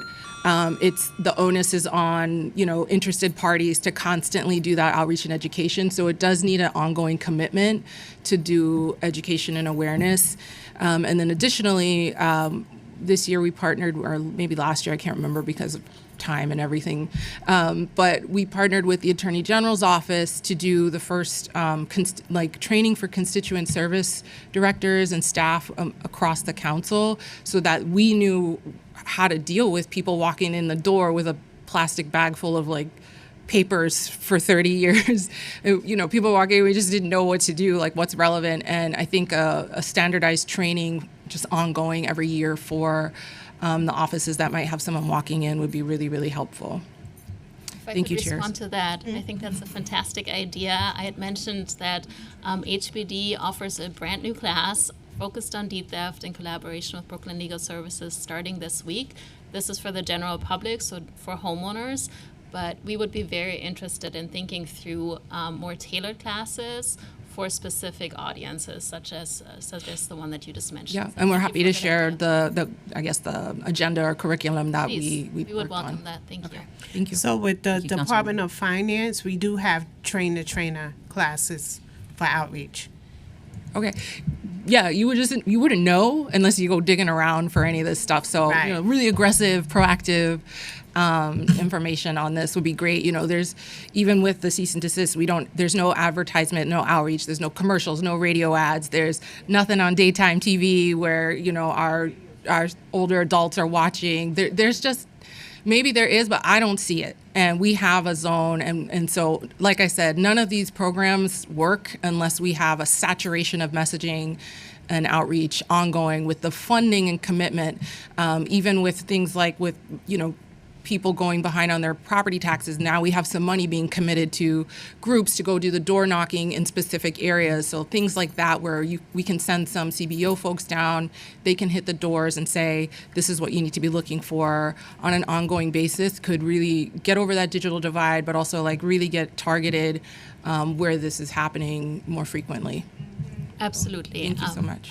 I very much support that.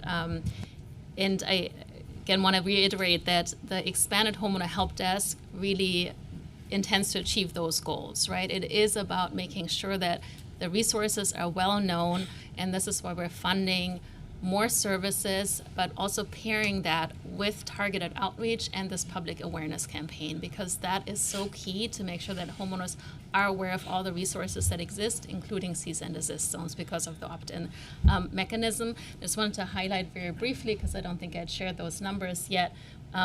During the 3-year program, we just through the Homeowner Help Desk, which again supplements existing programs, we intend to reach 160,000 New Yorkers through this public awareness campaign, conduct or host 270 in-person events, provide assistance to 25,000 homeowners, and hope to stabilize 5,000 of them.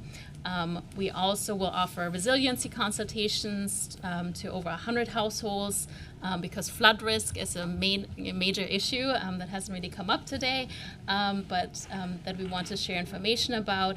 And as I mentioned previously, we're going to translate the Homeowner Handbook, which is currently available in English, Spanish, Haitian Creole, and Chinese, into 4 additional languages and distribute over 22,000 copies of that handbook.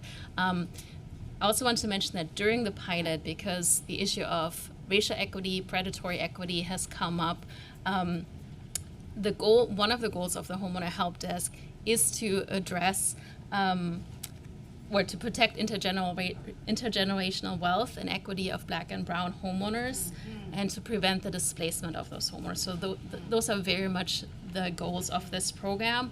During the pilot of this program that we implemented a couple of years ago, 80% of the people we served were homeowners of color, and 50% were seniors. And we hope to serve the same populations through the expanded program. Thank you. Thank you. Thank you, Councilmember. A few more questions. Does DCWP receive inquiries or complaints from the public regarding alleged deed theft? With respect to our financial empowerment centers, we have not received inquiries or complaints with respect to deed theft. We have received other inquiries related just to mortgage counseling, but typically that's a very small number. I think it's about 120 over since 2008. The majority of our clients are actually renters. Okay, and do financial empowerment centers provide estate planning? No, financial empowerment centers do not provide estate planning. I believe that is provided by the Homeowner Help Desk. I think they were funded for about a year for that. Quick correction, the Homeowner Help Desk is funded for 3 years. There's a possibility to extend the contract by an additional 3 years.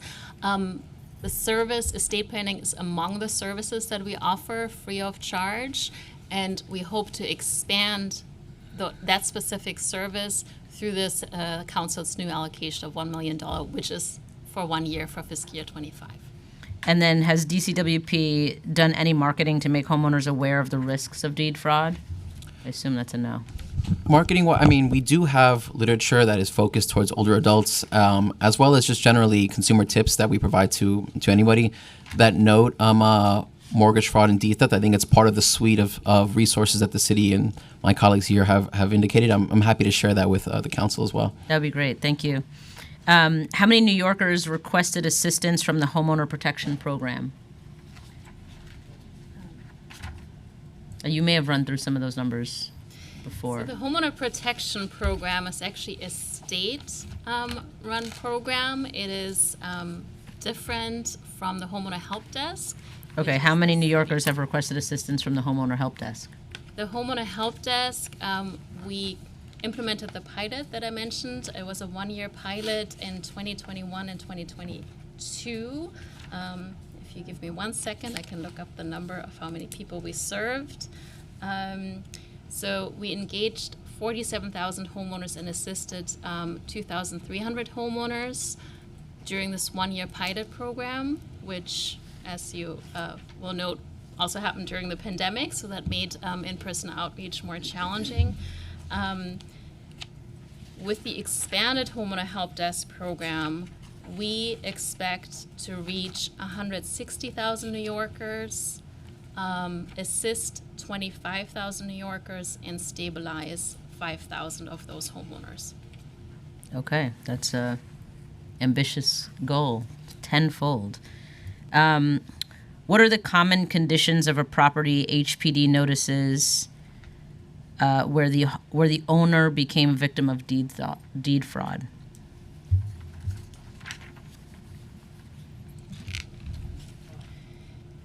Thank you for that question.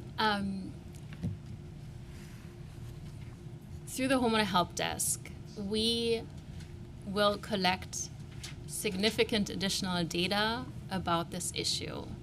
At this time, we mostly have anecdotal evidence about the types of homes and the types of families, the types of homeowners that are affected that have come up during the hearing today. So we know oftentimes it's seniors, it's homeowners who are what we call house rich, but who have limited incomes or whose incomes, decrease because they retire, or who have unexpected housing expenses. So, for instance, who need to, pay for repairs, and also those that are at some stage in the foreclosure process, because we know that scammers often look at the foreclosure data to identify senior homeowners that clearly have appear to have financial challenges and target those specifically.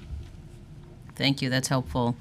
What do you believe are the greatest challenges involved in protecting property owners from becoming fraud victims? Thank you for that question. The key challenge is a lack of information and the uncertainty of who homeowners can trust. I think there is a lot of distrust because of histories of disinvestment, of disinformation. And so I think making sure that homeowners know that there is trustworthy information, that there are free resources, is again really key. So it's both knowing about the resources and trusting that they are available to help you as a homeowner. Thank you. And how can a person challenge a deed that is forged? What evidence is needed to support such a challenge? I defer that question to DOF. So for us, if someone comes in and they're saying that somebody stole their property, we look at the property, look at the chain of title, and see if there's any indication that this could possibly be a deed fraud. And as far as the sheriff's is concerned, they will investigate, they will sit down with the homeowner and they would question them. And from all the information that they're gathering, then they're able to determine if this is something that needs to go to the district attorney's office. And on average, how many deed transfers occur per year with properties that have 1 to 3 units? I have that information for you. So for 2022, 38,970 deeds were transferred. Oh, and for 2024, 28,278 deeds were transferred. Okay. Do you have any reason for the decrease from 2022 to 2024? So in 2022, that was like what, right before the pandemic, and after the pandemic, yeah. things started to go down. Less recordings in the office. Okay. DOF has the Notice of Recorded Document Program, which notifies homeowners by mail when a new record is filed on their property. How many homeowners have registered for this program? 1.15 million people have already registered. Okay, out of how many potential folks, do you know? No. Okay. Does DCWP anticipate needing any additional resources to implement Intro 888?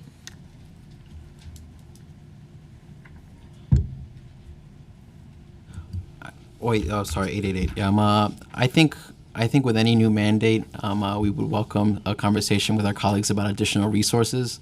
Not just, I think a month ago, with respect to other legislation that was being heard, I think hotel licensing, we noted that we wanted to, that new mandates require new resources, so we're happy to talk about that more. Okay. And for Intro 901, does DCWP, same thing, anticipating any additional resources? I assume it's the same. Well, I think in that particular instance, much of the core work, mortgage counseling, home repair financing, estate planning is being done by our colleagues at HPD and their network of providers. I think from our perspective, we'd like to work with the council to understand how we could leverage the financial empowerment centers, of which there are close to 40, as a kind of supplementary service and to ensure that where any client that comes to New York City has the appropriate resources they need. Great. Well, that concludes all of our questions. Thank you all so much for your time and testimonies. Thank you. Thank you. I now, sorry, unfortunately, you don't get to ask them questions, but if you're here to testify, have you signed a paper to testify? Okay, so you'll get an opportunity then. I now open the hearing for public testimony. I remind members of the public that this is a government proceeding and that decorum shall be observed at all times. As such, members of the public shall remain silent at all times. The witness table is reserved for people who wish to testify. No video recording or photography is allowed from the witness table. Further, members of the public may not present audio or video recordings as testimony, but may submit transcripts of such recordings to the Sergeant-at-Arms for inclusion in the hearing record. If you wish to speak at today's hearing, please fill out an appearance card with the Sergeant-at-Arms and wait to be recognized. When recognized, you will have 2 minutes to speak on today's oversight topic of deed theft or on the legislation being considered today, Introductions 888 and 901. If you have a written statement or additional written testimony you wish to submit for the record, please provide a copy of that testimony to the Sergeant-at-Arms. You may also email written testimony to testimony@council.nyc.gov within 72 hours of this hearing. Audio and video recordings will not be accepted. And first, we'll hear from Bruno Daniel from the Brooklyn Borough President's Office on Zoom. Please wait for the sergeant to call time before you begin your testimony.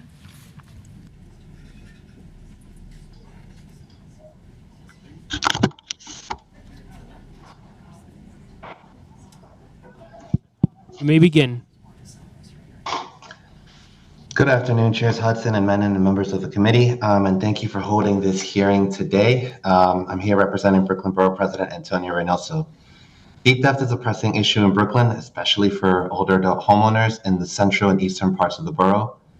Homeownership is one of the most important pathways to building and sustaining wealth. When deed theft scammers target these communities, they're trying to displace their neighbors and lock Black and brown communities out of homes that they've had for generations. Last month, our office held a workshop at Medgar Evers College with Brooklyn Legal Services and Grow Brooklyn to educate homeowners on their rights and how to avoid scams. According to BLS, the most common scam these homeowners may face are refinancing scams, equity stripping, and foreclosure bailout loans. In short, these scammers take advantage of vulnerable homeowners who may be having trouble making mortgage payments, have bad credit, and are at risk of foreclosure. In our experience so far, education is the best preventative measure that we can take, which is why we're bringing information directly to communities.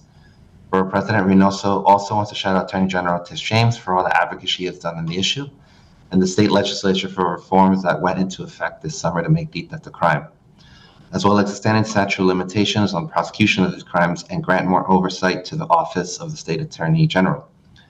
These were important reforms that we are hopeful will make a real impact in our communities, but there's still a few other things that we can do.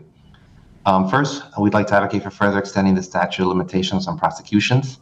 The new state law dictates that prosecution must begin with 5 years of the theft or 2 years after the rightful owner realizes that their deed was stolen, whichever occurs later. The state should extend this 2-year window to further allow time for homeowners who realize their deed has been stolen, so they have additional time to report to law enforcement so that prosecution can begin, since they are also addressing civil issues and figuring out their options. We'd also like to expand access to legal services, hoping to create a Tangle Title Fund modeled on Philadelphia's. The City of Philadelphia supports this program through its Division of Housing and Community Development. An independent advisory committee oversees the fund, which is administered through a nonprofit called Philadelphia VIP. The fund provides up to $4,000 each for qualified homeowners to cover administrative, legal, and other costs that may arise in resolving a homeownership issue. VP Reynoso commends City Council for starting to think about what this would look like through the state planning initiative. But the required funding to make this work at scale is much more than has been provided so far. Increasing funding for community lawyers generally. In addition to the Tangle Title Fund, local legal service organizations provide educational outreach, workshops, and other critical legal support. They're an important line of defense against these scammers, and we must prioritize them in the fiscal year 2026 budget negotiations. Passing legislation to expand outreach and education. Both bills being heard today will help accomplish this. However, a few important bills are in the Finance Committee and are not Time being has here today. expired. Thank you. Thank you. Thank you. I'd like to call up our first in-person panel, Vera Jones, Randy Sherman, and Casey Lee.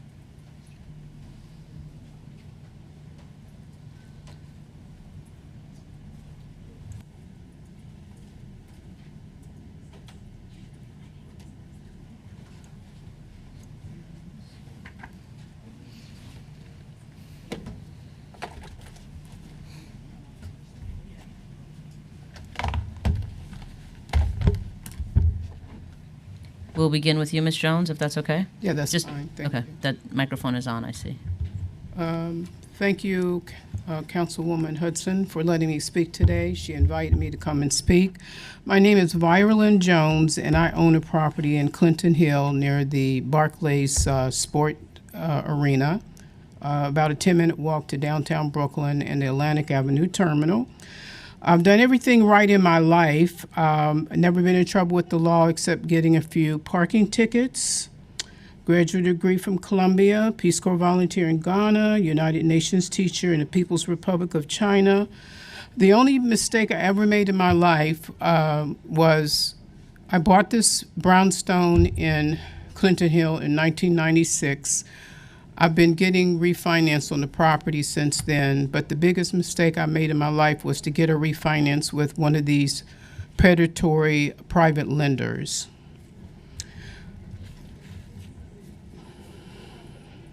Okay, and I'm gonna say a lot of names today. I got the loan from Majestic. His attorney is Alan Weintraub. In 2019. In 2022 of November, I decided to refinance the property. Of course, the Citibanks, the Chase banks would not give me a refinance on the house, and a person I trusted told me to see Alan Weintraub's client, Majestic Crown, that they would give me a refinance. And what happened was they sold my house on October the 6th, 2022 without my knowledge. And what they did is they used my neighbor's house next door. They put my address on his property. Because usually, you know, when you're in foreclosure, you get lots of investors coming to your house, knocking on the door. Well, I didn't get any of this because he got all of those calls. So they sold the house behind my back, a fraudulent foreclosure sale. And it's very difficult for me because when you hear foreclosure, all these agencies that were here today told me it's over. But I have somebody that's done some investigation on my deed. It was a fraudulent deed. And the reason I'm fighting this is because I had money for my refinance in November 2022. And the title company who was going to refinance with them, once they sold the property, they told me to fight this. And I didn't know they had sold our property till I got that letter from the finance department the first week of November. It said, there has been a change in your deed. If you didn't make these changes, fill out this form. Okay, I filled out the form. I've called people. Nobody gets back to you.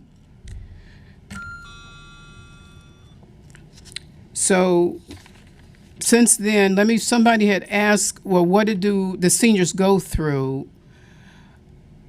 We also have to mention Lawrence Nipel in the Supreme Court has signed all their fraudulent documents. They're trying to evict me from the house. What do you go through? Since they can't get you out of the house, because they told me in December I had 30 days to move in 2022, December 2022. So since then, they have performed, I call it mental and psychological terrorism type of activities. They put my boiler out in February of 2024. Luckily, I'm a contractor, so I didn't freak out. I found the $6,000 to put a new boiler in. I froze for a whole week until I put the money together. The next thing they did is they put holes from the bottom, from the ground floor up to the fourth floor, big holes like you're getting ready to renovate the house. This creates vermin infestation. They came all hours of the day and night. they've done things that just drive you crazy. Okay, yes, I had high blood pressure, high sugar. I've gained 20 pounds. My doctor asked me what was going on. I didn't tell her. I just said, I got a lot going on. So I'm telling you, these people do not observe the law. There is no law. It's their law, and I can't get any. I've asked for a temporary restraining order from Lawrence Nipel in Superior Court, but he rules in their favor every single time. Now they have put security cameras in my hallway, and they put chains on the 3rd and 4th floor because I have a legal 4-family brownstone. They tore up apartment number 3. They ripped out the toilet, the vanity, the doors on the fridges disappeared. They did it on the 3rd and 4th floor, about $25,000 more of damage. And now they've put holes in the doors on the 3rd floor and put heavy chains and locks so I can't rent the apartments.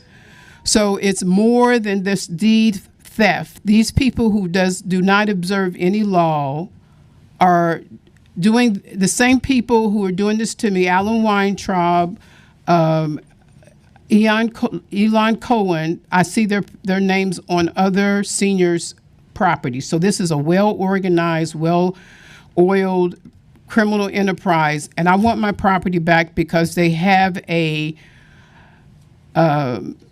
deed from they call it the foreclosure auction. It is not a legitimate deed because when they continue to call the cops on me, they're trying to get me arrested. Some of these people I'm telling you about, the senior citizens, they go back in their house and these people have them arrested. I know because I could have been arrested with them if I had spent the night with one woman who has Alan Weintraub's name all over her document. She said, please stay with me. I left that Saturday night.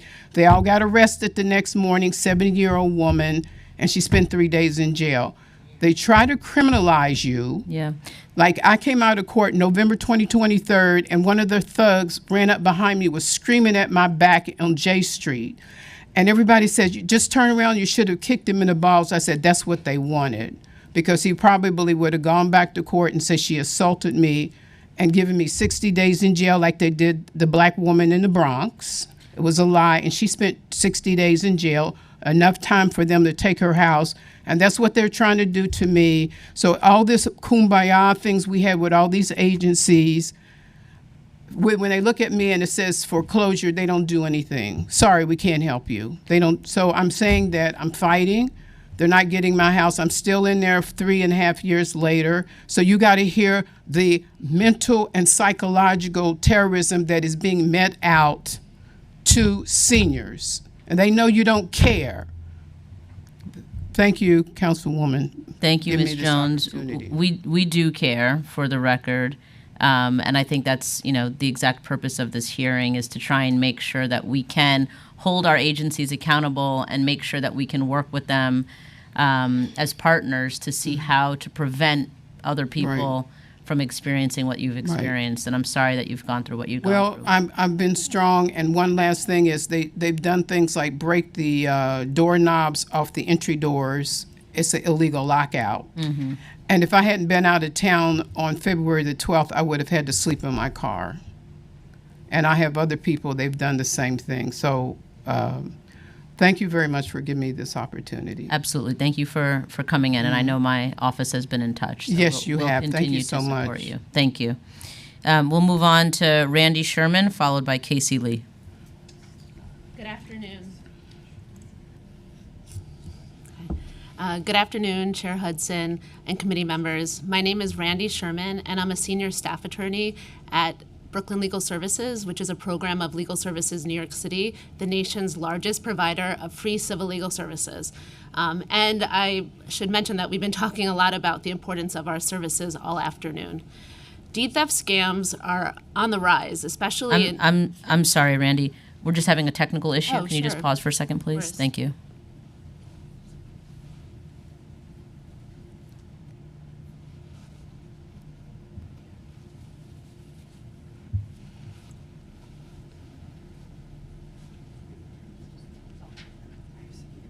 Okay. Apologies. Oh, no problem. Should I start from the beginning? You can start from the beginning. Okay. Thank you. All right. Good afternoon, Chair Hudson, members of the committee. My name is Randy Sherman, and I'm a senior staff attorney at Brooklyn Legal Services, which is a program of legal services New York City, the nation's largest provider of free civil legal services. And we've been talking a lot today about the importance of our services. And so deed theft scams, as we've been talking about all afternoon, are on the rise, especially in immigrant and Black and brown communities, targeting seniors and those already struggling with financial instability. These scams prey on homeowners facing foreclosure or property tax arrears. And the consequences are catastrophic, not just for the families affected, but for neighborhoods they live in. And to shed some additional light on some earlier testimony, reversing deed theft scams through litigation usually takes decades. And it requires more than just a simple consultation. One major factor exacerbating the problem of deed thefts is actually the city's tax lien sale, which publishes a list of properties with unpaid taxes. This list is essentially a roadmap for scammers who use it to target distressed homeowners. And in a recent deposition conducted by my office of a fraudster in a partition action, the scammer actually admitted that he regularly uses the tax lien sale list to identify properties to target. So in some ways, New York City itself is complicit in the growth of deed thefts. New York struggling homeowners would be less vulnerable to property scammers if 1 to 4 family residential properties were excluded from the tax lien sale list. And to combat deed theft, we also need permanent, dedicated funding for home ownership preservation services, such as the Homeowner Protection Program, or HOP, which is the state's network of housing counseling and legal services providers working with at-risk homeowners. That network is a crucial tool to preventing deed theft and other scams targeting at-risk homeowners, but unfortunately it's threatened with extinction every single year. Additionally, measures such as the Consumer and Small Business Protection Act, or CISPA, would bring New York's consumer protection statute in line with those of 43 other states that have far more effective unfair and deceptive acts and practices laws, and would provide deed theft advocates and their clients with the kinds of tools taken for granted in most other states. In closing, I thank you for the opportunity to provide this testimony today, and I refer the committee to my more detailed written testimony, which I also plan to submit today. Thank you. Thank you so much. And I do want to say for the record that this council is actively trying to eliminate the tax lien sale for that very reason. So thank you for your testimony. And we'll move on to Casey Lee.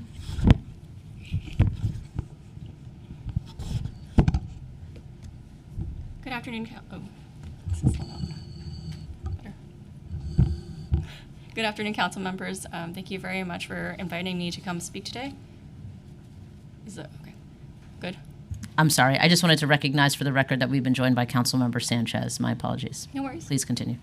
So thank you very much for inviting me to speak. My name is Casey Lee. I'm a staff attorney at the Legal Aid Society. We are also a sister member of the HOP network, and so we provide legal assistance to many of these homeowners who are facing these deed theft issues. Many of the points that we wanted to submit have already been mentioned by legal services, and so rather than kind of repeat everything and beat a dead horse, I just want to emphasize that this is a very large topic. This is not, I think when we refer to the topic as deed theft, it really simplifies what the issues are. And so there are many forms that these predators are preying on our city's most vulnerable homeowners. Part of, or one of the tactics is by purchasing, like following the tax lien sales and, you know, seeing that as a vulnerable property. But it goes beyond homeowners, right? I think working at estate planning is a huge effort, but it doesn't address what has already happened. People have already passed away without a will, without the means for some of their heirs, even if they have a will, to probate the will. And so this is again, like as the person from HPD mentioned, this is an all hands on deck issue. And so making surrogates court more available to New Yorkers who don't have a lot of means to pay the fees. Right now, just to file a petition in surrogate's court when you have a home is $1,250 if you have an asset like a house over $500,000. That doesn't account for a mortgage on the home, that doesn't account for anything else, but the mere fact that you have an asset over $500,000. And if you're on a fixed income, you can't afford this amount. So we really welcome the opportunity to have more discussions about the multitude of ways that we can assist homeowners, and we are obviously at the disposal of the council members to partake in any of these outreach events. But also, as discussed, it would be great to have additional funding for the HOP network so that we could have more robust legal services to help all of the New Yorkers. As it is, I'm a team of one so at Legal Aid, we have a foreclosure unit, but I am a team of one that does trust and estates. And so I certainly cannot assist every person that walks in the door, or at least on a more wide-scale basis. Thank you so much. We will certainly advocate for more funding for that. Thank you all for your testimony. We appreciate you being here today. I'd like to call up the next panel. Karen Greenwood, Beverly Smith, Roger Rowe, and Rachel Cyprian. If we can, I think we can squeeze 4 at the table.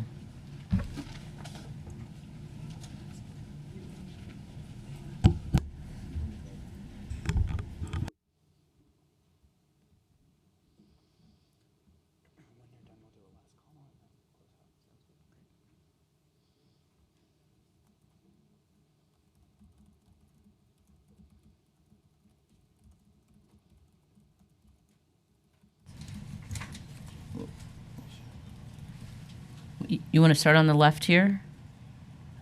Ma'am, do you want to start? Okay. Yep. Hello? Yeah, there you go. My name is Beverly Smith. I have been a citizen. Not a citizen. I've lived in New York City all my life. I have been on the Selective Service Board for 30 years. I worked for New York City Police Department for 32 years and worked as a New York State Public Safety Officer for 10, concurrently with my police department. In 1992, while on the community board, Assemblywoman Aurelia Green and Fernando Ferreira were, Fernando Ferreira was the borough president and Aurelia Green was the Assemblywoman. They got together and they sent me to school on how to write a proposal, and my landlord, where I lived at 1750 Cedric Avenue, we were put into a program of New York City Partnership under the Dinkins administration, where they built 78 homes, Popham Gardens in the Bronx, 10453. In Councilwoman Perina Sanchez District, and thank you very much for inviting me today. Now I am 71 years old. I have 1 child, and with this predatory lending going on and the stealing of deeds, I've tried to get information about it through ACRIS. They don't work on the weekends. I was shocked when they sat here and said, go through and you get on. You can't get on that service for the weekend. It's very complicated. Most seniors in the 78 homes where I am the Homeowners Association president, most seniors there, they're not computer literate. So wherein as Homeowners Association president, the dues is very low, and it's only to pay for the sewer cleaning. That was under the deed. Also in the deed, it is mentioned that a family member has to live in the house for 100 years. Since that, people have come in, bought the house, use it as bought housing in within the 78 homes. They use it as a financial gain. No more generational wealth. What the houses were built for, that is out the window. It is very, very difficult to live in the area because the private homes that surround the 78 homes.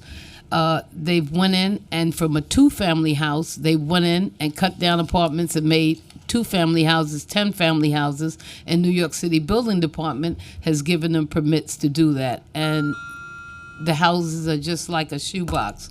We need more outreach about this deed theft, because I'm sure it's going on. A lot of us are seniors. It has to be better ways to outreach through the community boards, through the councilwoman's office.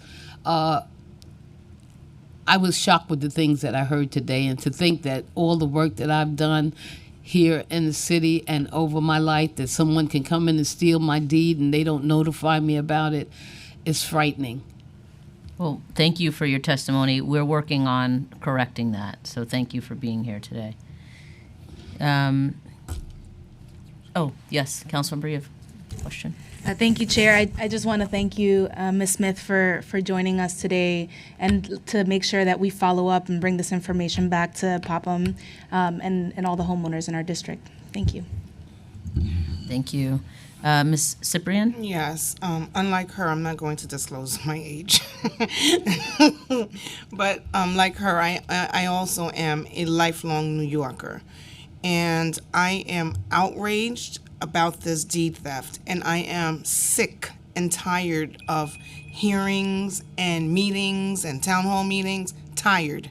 I've been fighting for my deed, to get my deed back, for 14 years. That is beyond ridiculous.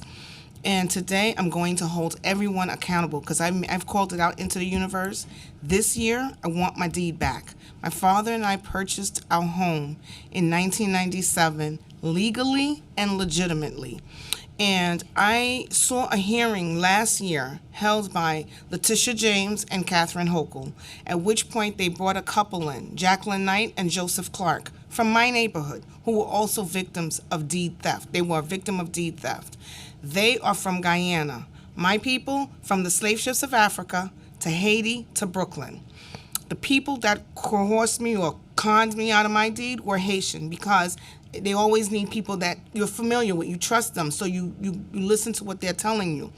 And if I listened to Jacqueline Knight and Joseph Clark's story, it was mirrored to mine.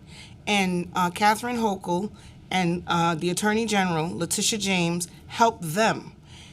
They used Brooklyn Legal Services, and we were talking about these free legal services, which I have found to be really useless and just a big fat waste of time. Where's this money coming from that they're getting? And every time you call them or I call them, it's always, we've had enough clients, we don't have enough funding. So that, we need to get through that. The other day, I'm glad this man, he was here, Daniel Bruno from the borough president, because the borough president did have a meeting at Medgar Evers, which I attended, and was told by this woman, her name is Blair, Zuliman Blair. I forget, she's a professor or something. Dr. Zulima Blair. Zulima Blair. She said she was given funds to help us get attorneys. She got me an attorney that never called me, had me sign a retainer fee or retainer, but never helped me. And I've met with the borough president office last week, Wednesday, and I'm going back tomorrow, because if money was allocated for us to get help legally, to get lawyers to help us, then I should have access to an attorney, not a bogus attorney who's not answering my call. And that's the problem. All these programs that are put in place, and when we don't know who to call and who to find out and who to hold accountable, nothing gets done. And then people are coming to meetings like this and saying, we're helping, we were at Medgar Evers, we were here. No, we want real help. And just like Vira Jones was just here, and she sat and she's going through this. Why can't, this is what I want to understand, when we're in these rooms and we're talking, why can't we have someone say, okay, Ms. Jones, come. Let's rectify this. What's all this talking, collecting cards, emailing to hear the same stuff again? If I sound upset, And if I sound frustrated, it's because I am. And to piggyback off of the man that was here, Councilman Salam, and he says when you're closest to the pain, this is how I am. I'm close to the pain because this is my home. I've been in my home for 27 years and had someone try to evict me the other day and tell me that this is their deed. This is my home, my legacy. My father and I purchased this home. I have 2 daughters, a nephew, and a sister. God forbid I die, that home should go to them, not to a con artist. And we need real help. Enough of the talking. Real help. Please. Next person. I'm sorry. Thank you. Thank you for your testimony. Ms. Greenwood? Good day. My name is Miss Greenwood. My heart is full right now because since 2019, we had our first hearing of deed theft, foreclosure theft with Eric Adams, with Carnegie, with Richie Torres. We've been having, like I would say, a hamster ride going on here. Bamboozle, hanging fruit, hijacking of land, and it's going to continue to go on. I see this. Because if we would have had a resolution from then, we wouldn't be sitting here. It's not a priority. We've asked for an executive order with de Blasio. It never happened. Governor Cuomo signed a bill for investigations through Department of Finance, HPD. No transparency of investigations have ever occurred. The district attorney, Eric Gonzalez, no approaching the homeowners the way that he should. You go to the building, you don't even know if it's a DA's building in Brooklyn. Every other borough, they've been able to help the homeowners. Right now, we have many homeowners that their properties has been stolen. Every Thursday, we have a hanging fruit. Every Thursday, illegally, wrongful foreclosures. These judges, which is now, they have themselves as God to take people's properties and rubber stamp. It's called complex homeowners foreclosures, a wrongful eviction, housing court. Everybody, trust and believe. No one is sleeping. We all see what's going on. This is land hijacking. And I'm going to give you a little rundown from where we know this has occurred and why it hasn't stopped. Because first and foremost, we know this is a white-collar law. The 2008 real estate market crash was caused by a combination of irresponsible lending, financial speculation, inadequate regulatory oversight involving key politicians, banking institutions, major financial institutions such as Lehman Brothers, Bear Stearns, AIG, Countrywide Financial fueled the crises by investing high-risk subprime mortgages.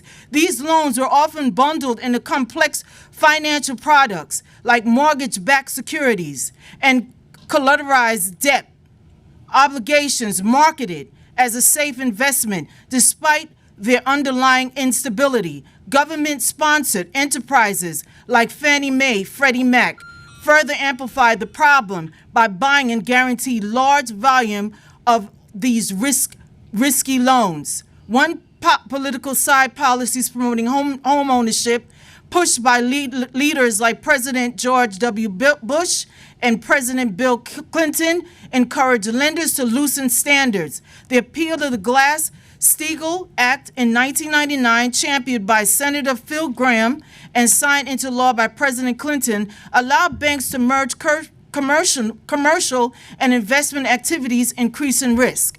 The regulatory agencies like the Securities and Exchange Commission and the Federal Reserve under Alan Greenspan and later Ben Bernanke failed to act on warning signs. Greenspan prolonged low interest rates in early 2000s, spurred excessive borrowing and speculation in real estate.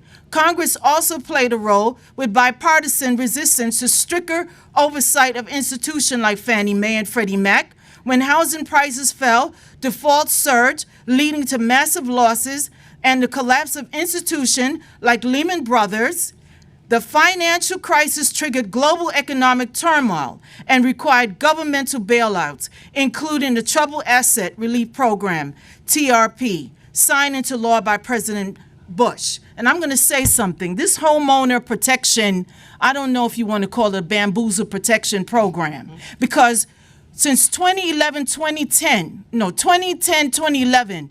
Schumer, Hines ordered that there be a legislation for funds implemented to help with these crises with litigating in the courts. That wasn't done. Money to track all the cases for deed theft and foreclosure theft, there was supposed to be data tracking. No funds was provided for you to hire a task force for these issues because it's not a priority. Because why? It's black and brown again. Black. We're under the attack. We're under the attack.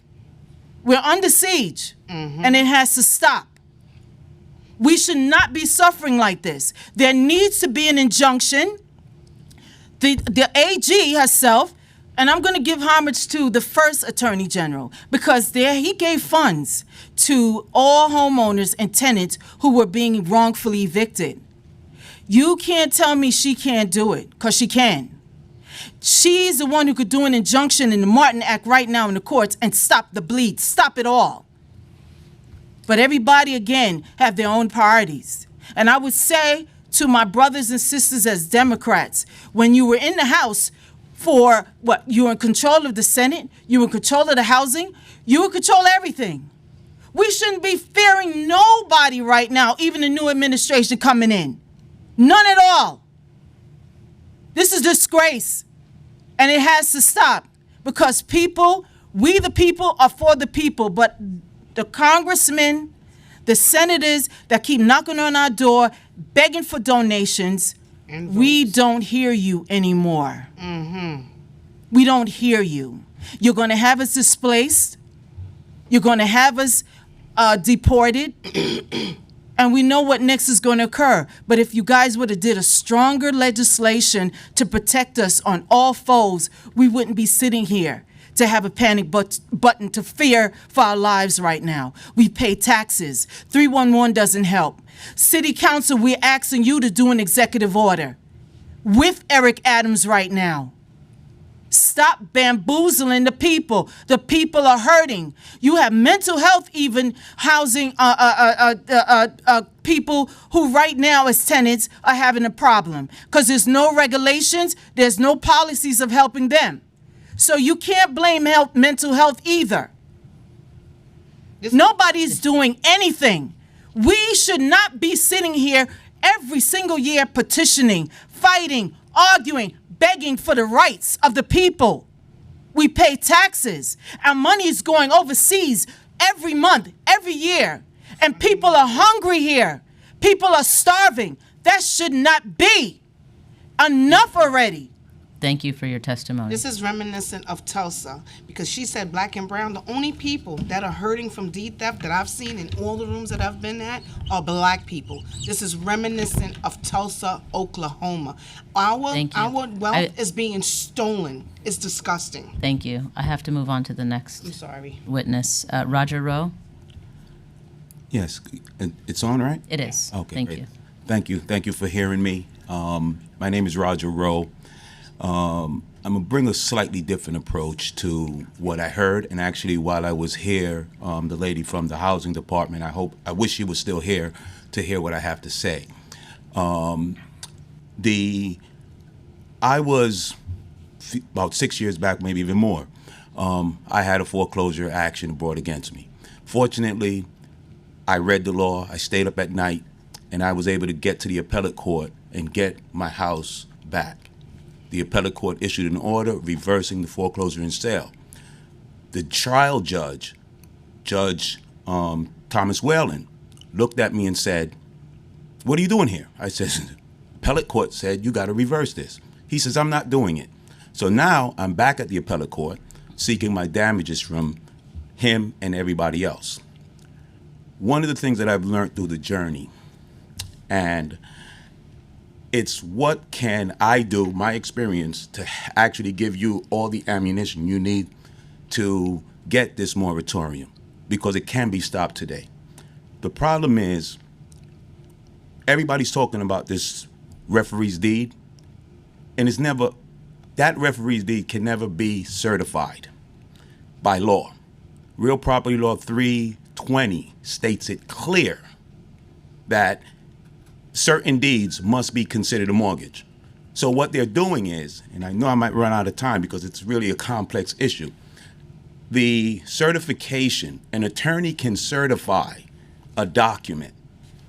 But what he's actually doing, and if you read it, it says he's certifying what he viewed. There's case law that an ACRIS document is not a certified deed.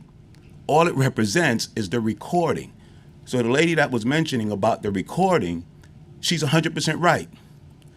Now, the silver bullet in what we can do, what ACRIS can do, is stamp a big thing saying this is not a certified deed.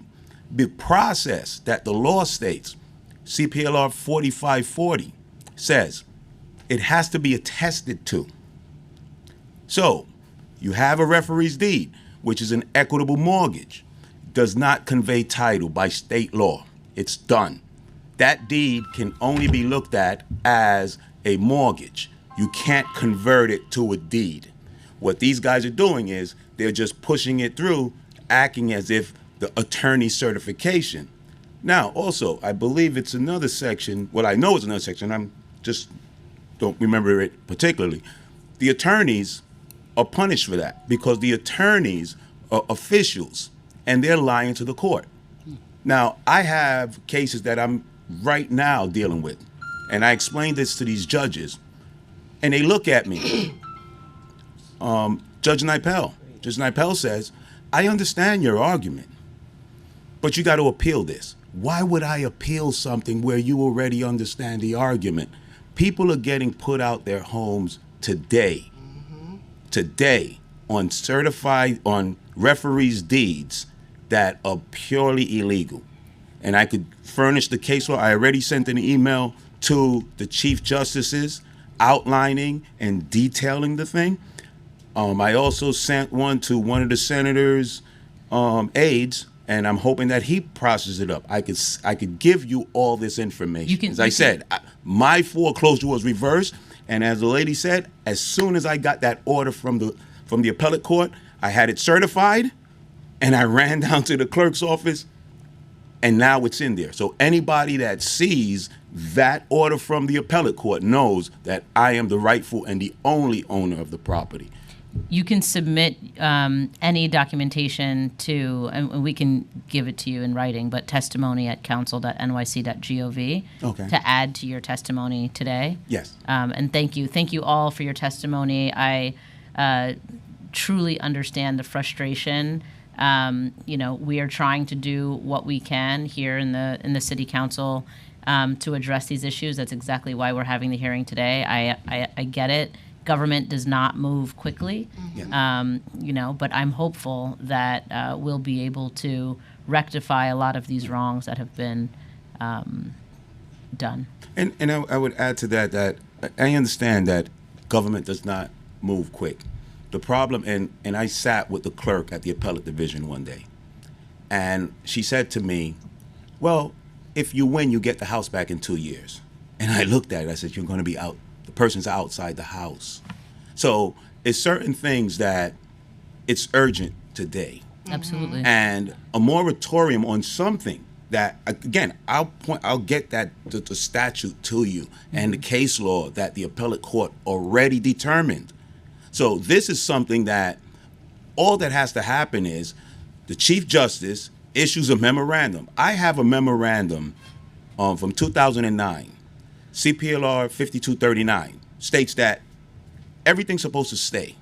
I submitted that to the clerk. They didn't want to accept it. So I wrote them a letter. I said, hey, look, this is what happened. They accepted it. The judge didn't want to sign it. So this is something that can be addressed immediately because it's already a memorandum from a Chief Justice that looked at the statute and made a determination and made a procedure saying, if this is a condition, I had a judge look at me and says, I'm sorry, I do have to move on to the next witness, but we will definitely look into everything that you've mentioned and see how we can move on it. Yes. Can I say just one thing? Very quickly, I am please, for because 888 and 901. And as far as Accurus is concerned, or the Department of Finance, I think when they get a quick deed or something like that instead of a call, I think they should send the sheriff. Being that they have sheriffs, the sheriff should go to the person's house and make sure that they get it, because we get so much junk mail. Who looks at the mail? Thank you all so much. I'm The wrongful homeowners that have been arrested, I need their record cleared. I need the homeowners. We will look into that, ma'am. I have to move on to the next. I need it to clear. Thank you. I'd like to call Kevin Wolf from the Center for New York City Neighborhoods on Zoom. Good afternoon. Can everyone hear me?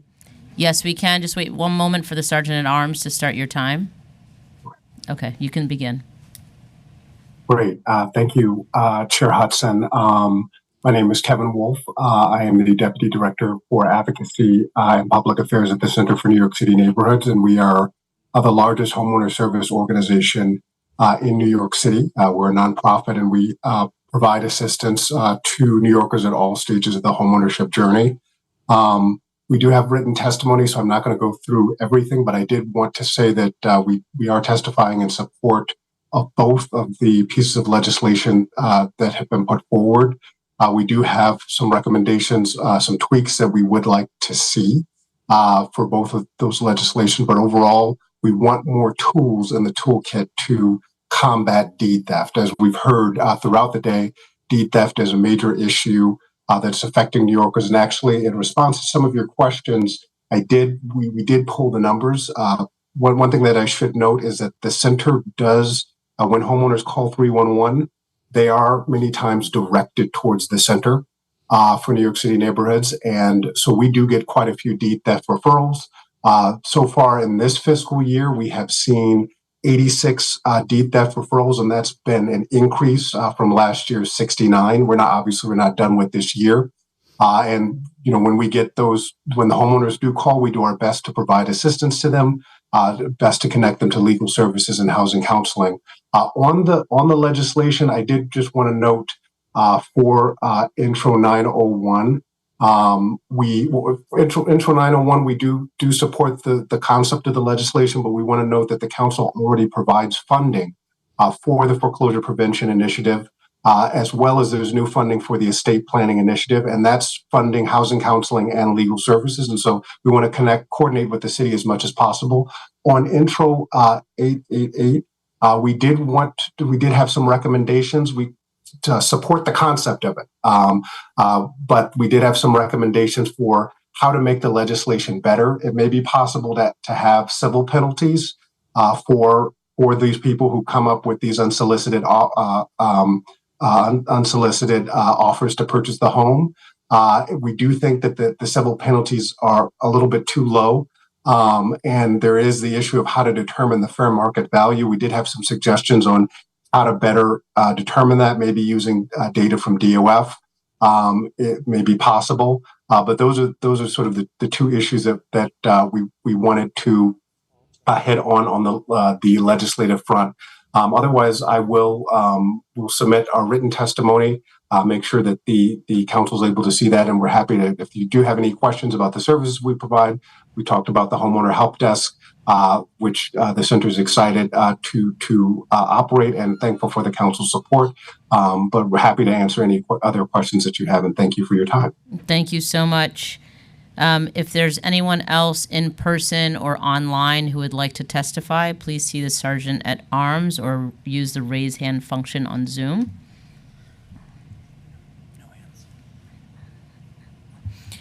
You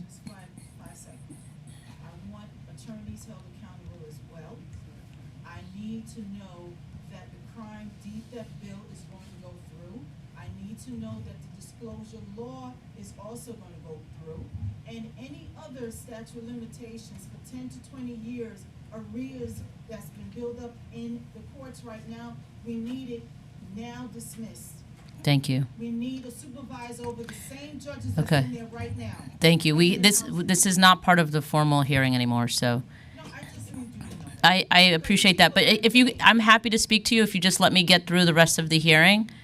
Seeing no more witnesses in person or online, I now close the hearing. Thank you. It's okay. It's all right. Got it. I got you. Okay.